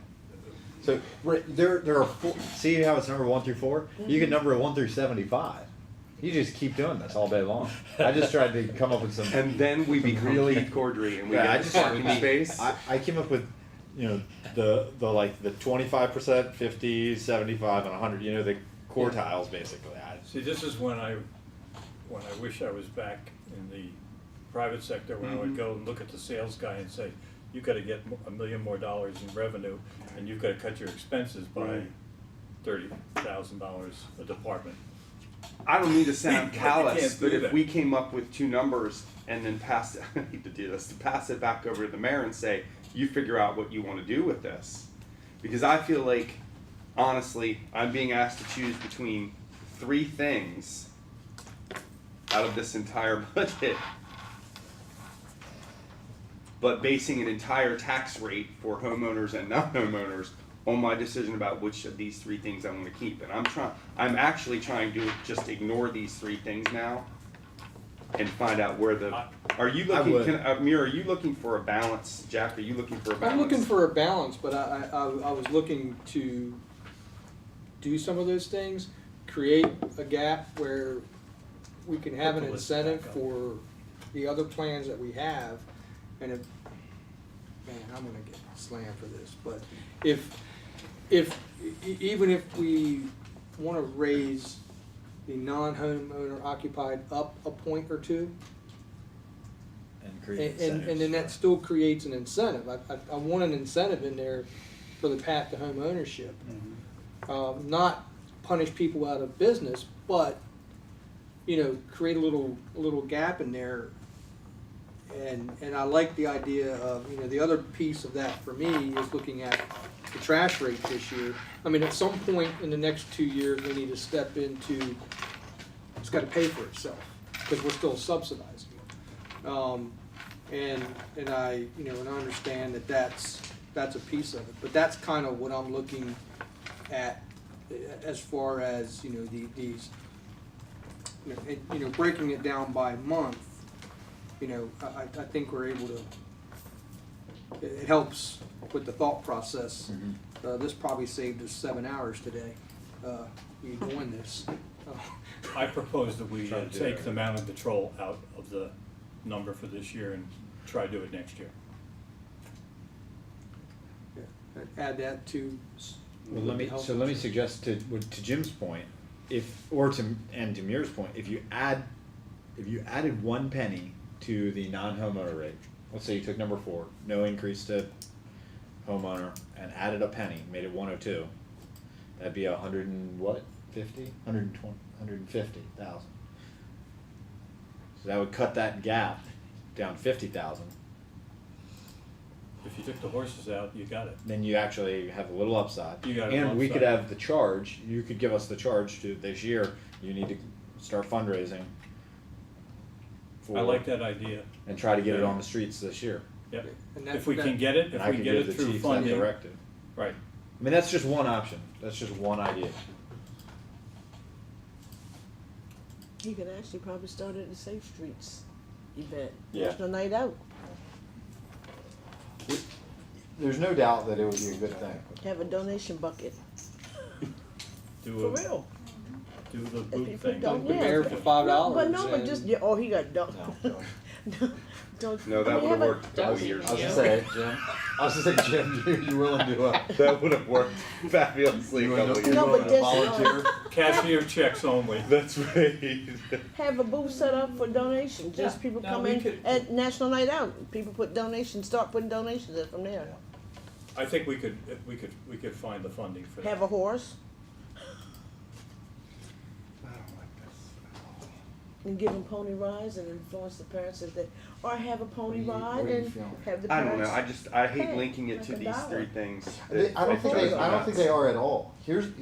I think we need to disconnect it from the changes or from any potential changes. And if you do, just say, so let's say number 5 gives us a $50,000 gap, no matter what you want to connect it to, no matter what you want to cut, no matter what you want to add, no matter what you want to change. Number 5 gives you a $50,000 gap right now. Well, where is homeowner rate stays the same and rental rate goes to 103 or 104 It would instead of give us- 106?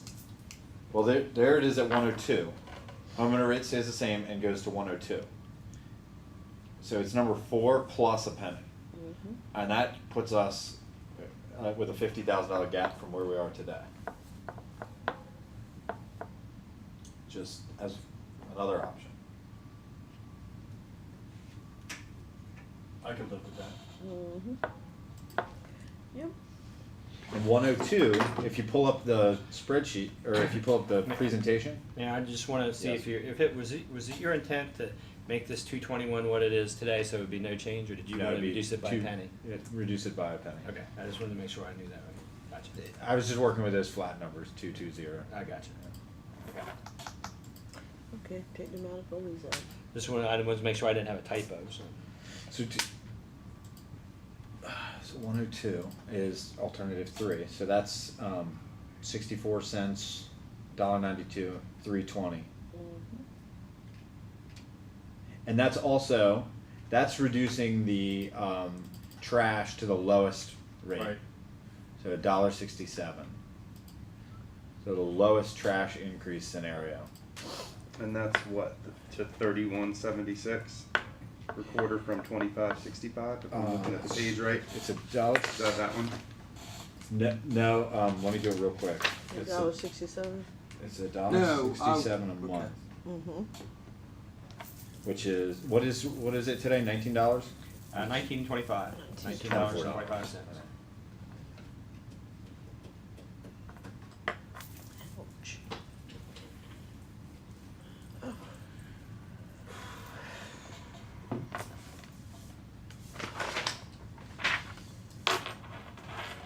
And we are calculating if we keep the homeowner tax rate the same, we're putting that money back into the pot, correct? Each one of these scenarios is quantified, revenue is quantified to all the way around to the general budget, general fund. Yep. And, number 5. So if Some I'm additional correct, benefit. when I'm out on the street, the 6% decrease was akin to how much money?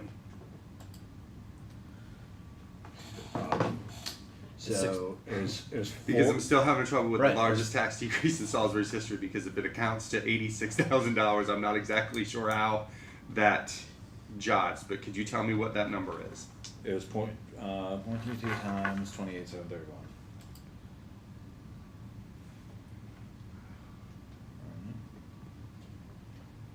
Because you had, you know, the president of the It's 100. Greater Salisbury Committee going, this is the most wonderful thing in the world, and it's $124,000. So I'm not sure, again, if that makes the case for it or not for it, so I don't know.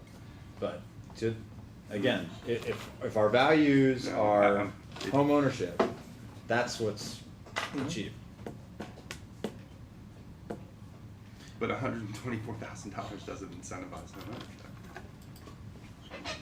I mean, honestly, if you're looking at a house that has $1,000 worth of property taxes on it, to drop the 6 cents, I mean, if that makes you walk away from the house, I don't know what to tell you. It doesn't. It doesn't. But what it does is it's one of two talking points that we need. We need, wow, City of Salisbury is dropping taxes on homeowners, and 2, it's the tax differential conversation. We need to have that one as well. Pair those two things, and you remove the double taxation argument, and you remove the, oh well, city taxes are just always, you know, blah blah blah blah blah. Well, those are You know- realtors who want to sell in the county. That's who that is. I understand. That was, we heard that That's a argument. work session. No. But you see what I'm saying? It's those two things are big philosophical hurdles that somebody considering buying in the city is going to run into.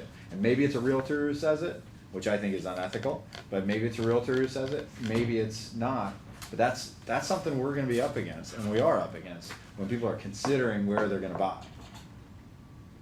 You realize that you have to be mayor for like 18 more years till you see You realize the results of this. You realize what the mayor makes. I I'm know. not going to be 18 mayor for 18 more years. Yeah, I see what you're saying. The change in homeownership percentage, if we're lucky, is going to take a long time. It's going to take a long time. And Mr. President, do you want us to write down the two numbers to you, send it down to the table, and you average them? What would you like to do? Because I have the feeling this is going to turn into what we're doing for Mom's 80th birthday with me and my siblings. There's just, it's going to go. It Well, still is. I think we've got, what are we down to? If we did this option, 5. which keeps it 0 Mm-hmm. for homeowners, right? Mm-hmm. Then we're 50 grand approximately off with everything in. Am I right or wrong? 50 grand ahead or behind? Behind, Okay. unless I. You're right. You're right.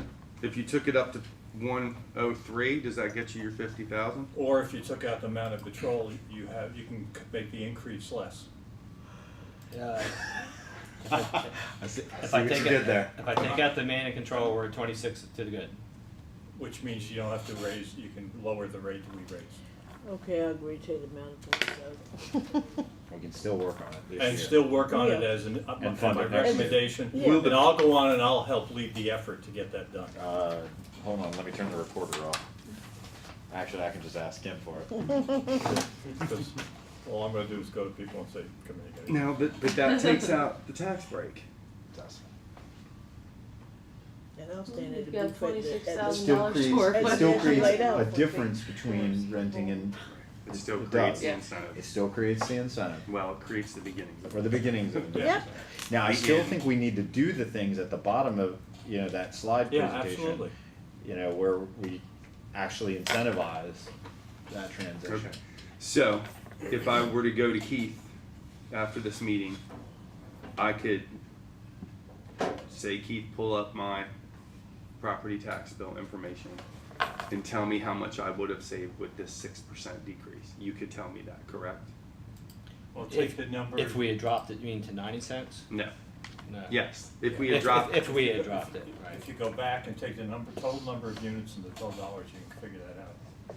But we can find out for property by property, I think. Yes, Yeah. because I mean, I'm not, even in my neighborhood where it's, the average is less than 1,000 in property taxes, let me tell you, it's coming, and I just need to have my sheet of paper that has it written down in dark, bold numbers that I just pinned to my forehead right $6. here.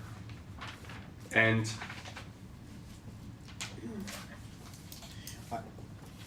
If I understand correctly, the concern that it will be perceived as, we had an opportunity to get a tax break and we're not getting it.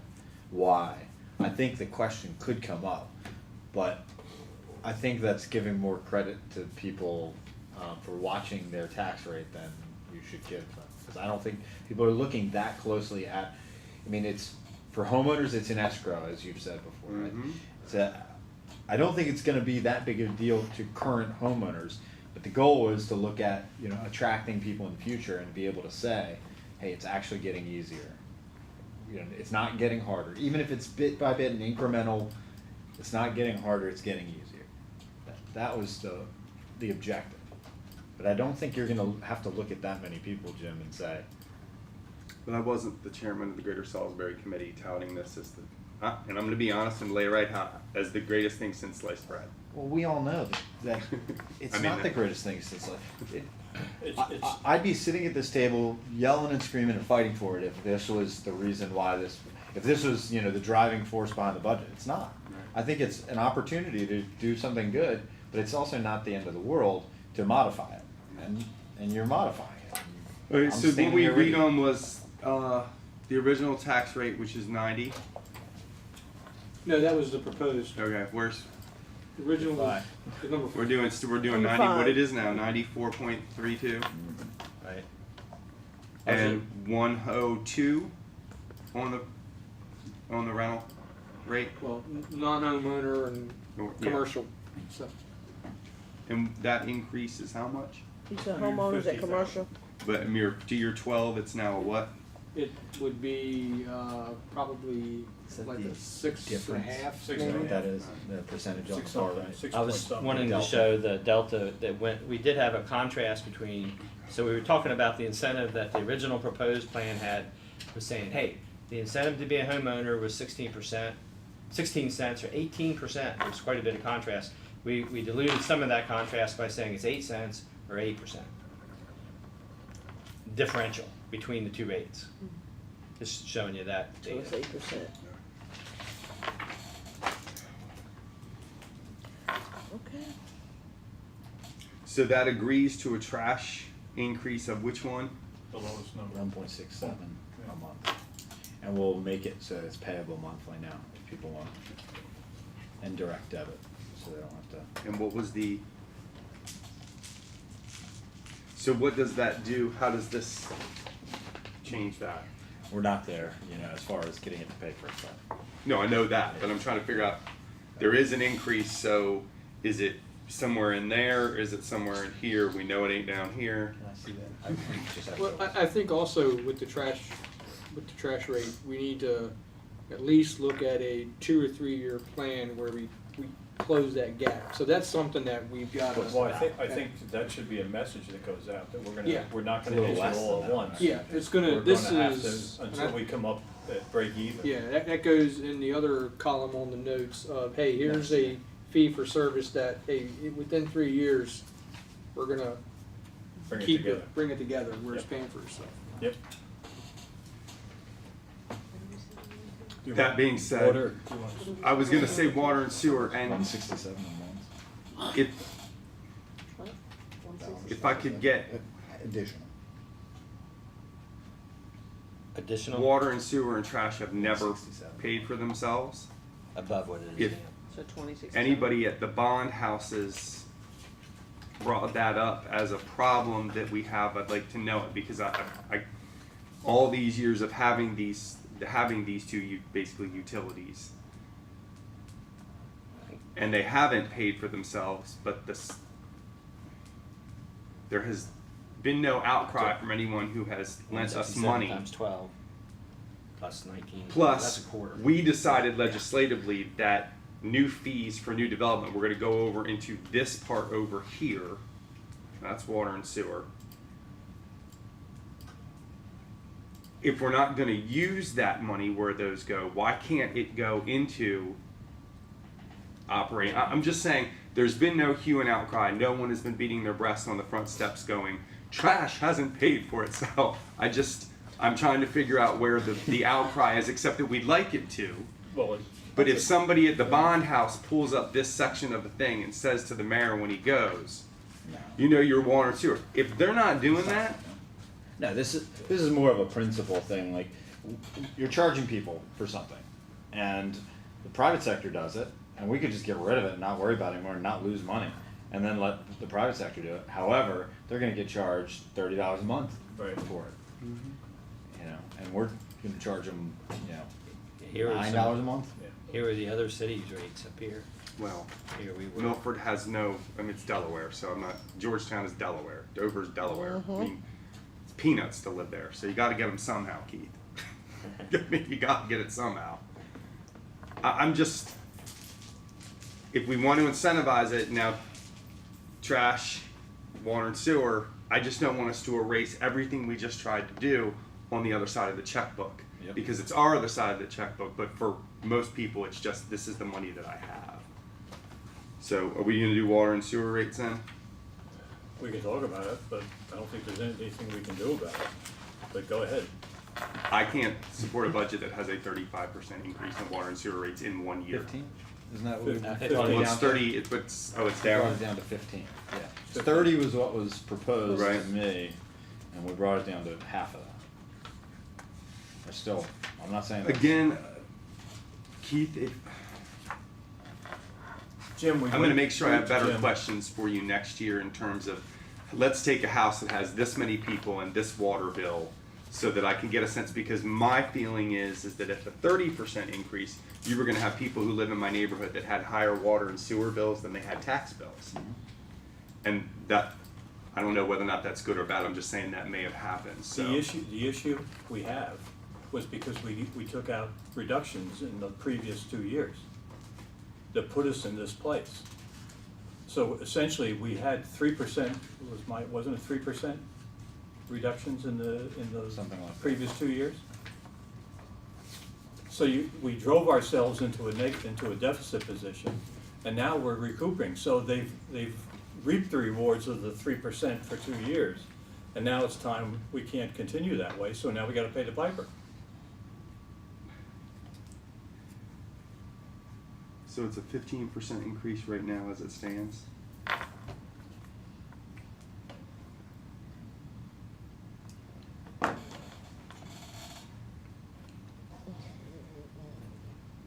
So if you're a family of 4, using the maximum amount, We pay, my family does. you got a lot more lately, a lot more laundry. It doesn't end, It, It's like- not. and I never do enough. Nobody ever does. No. 520. The minimum's No, I need to get 2287 That's quarter about- for a I think residential. so. I think that's what we're spending. You might, even if it was $30, you could Mine's close to calculate that. 15% of $30.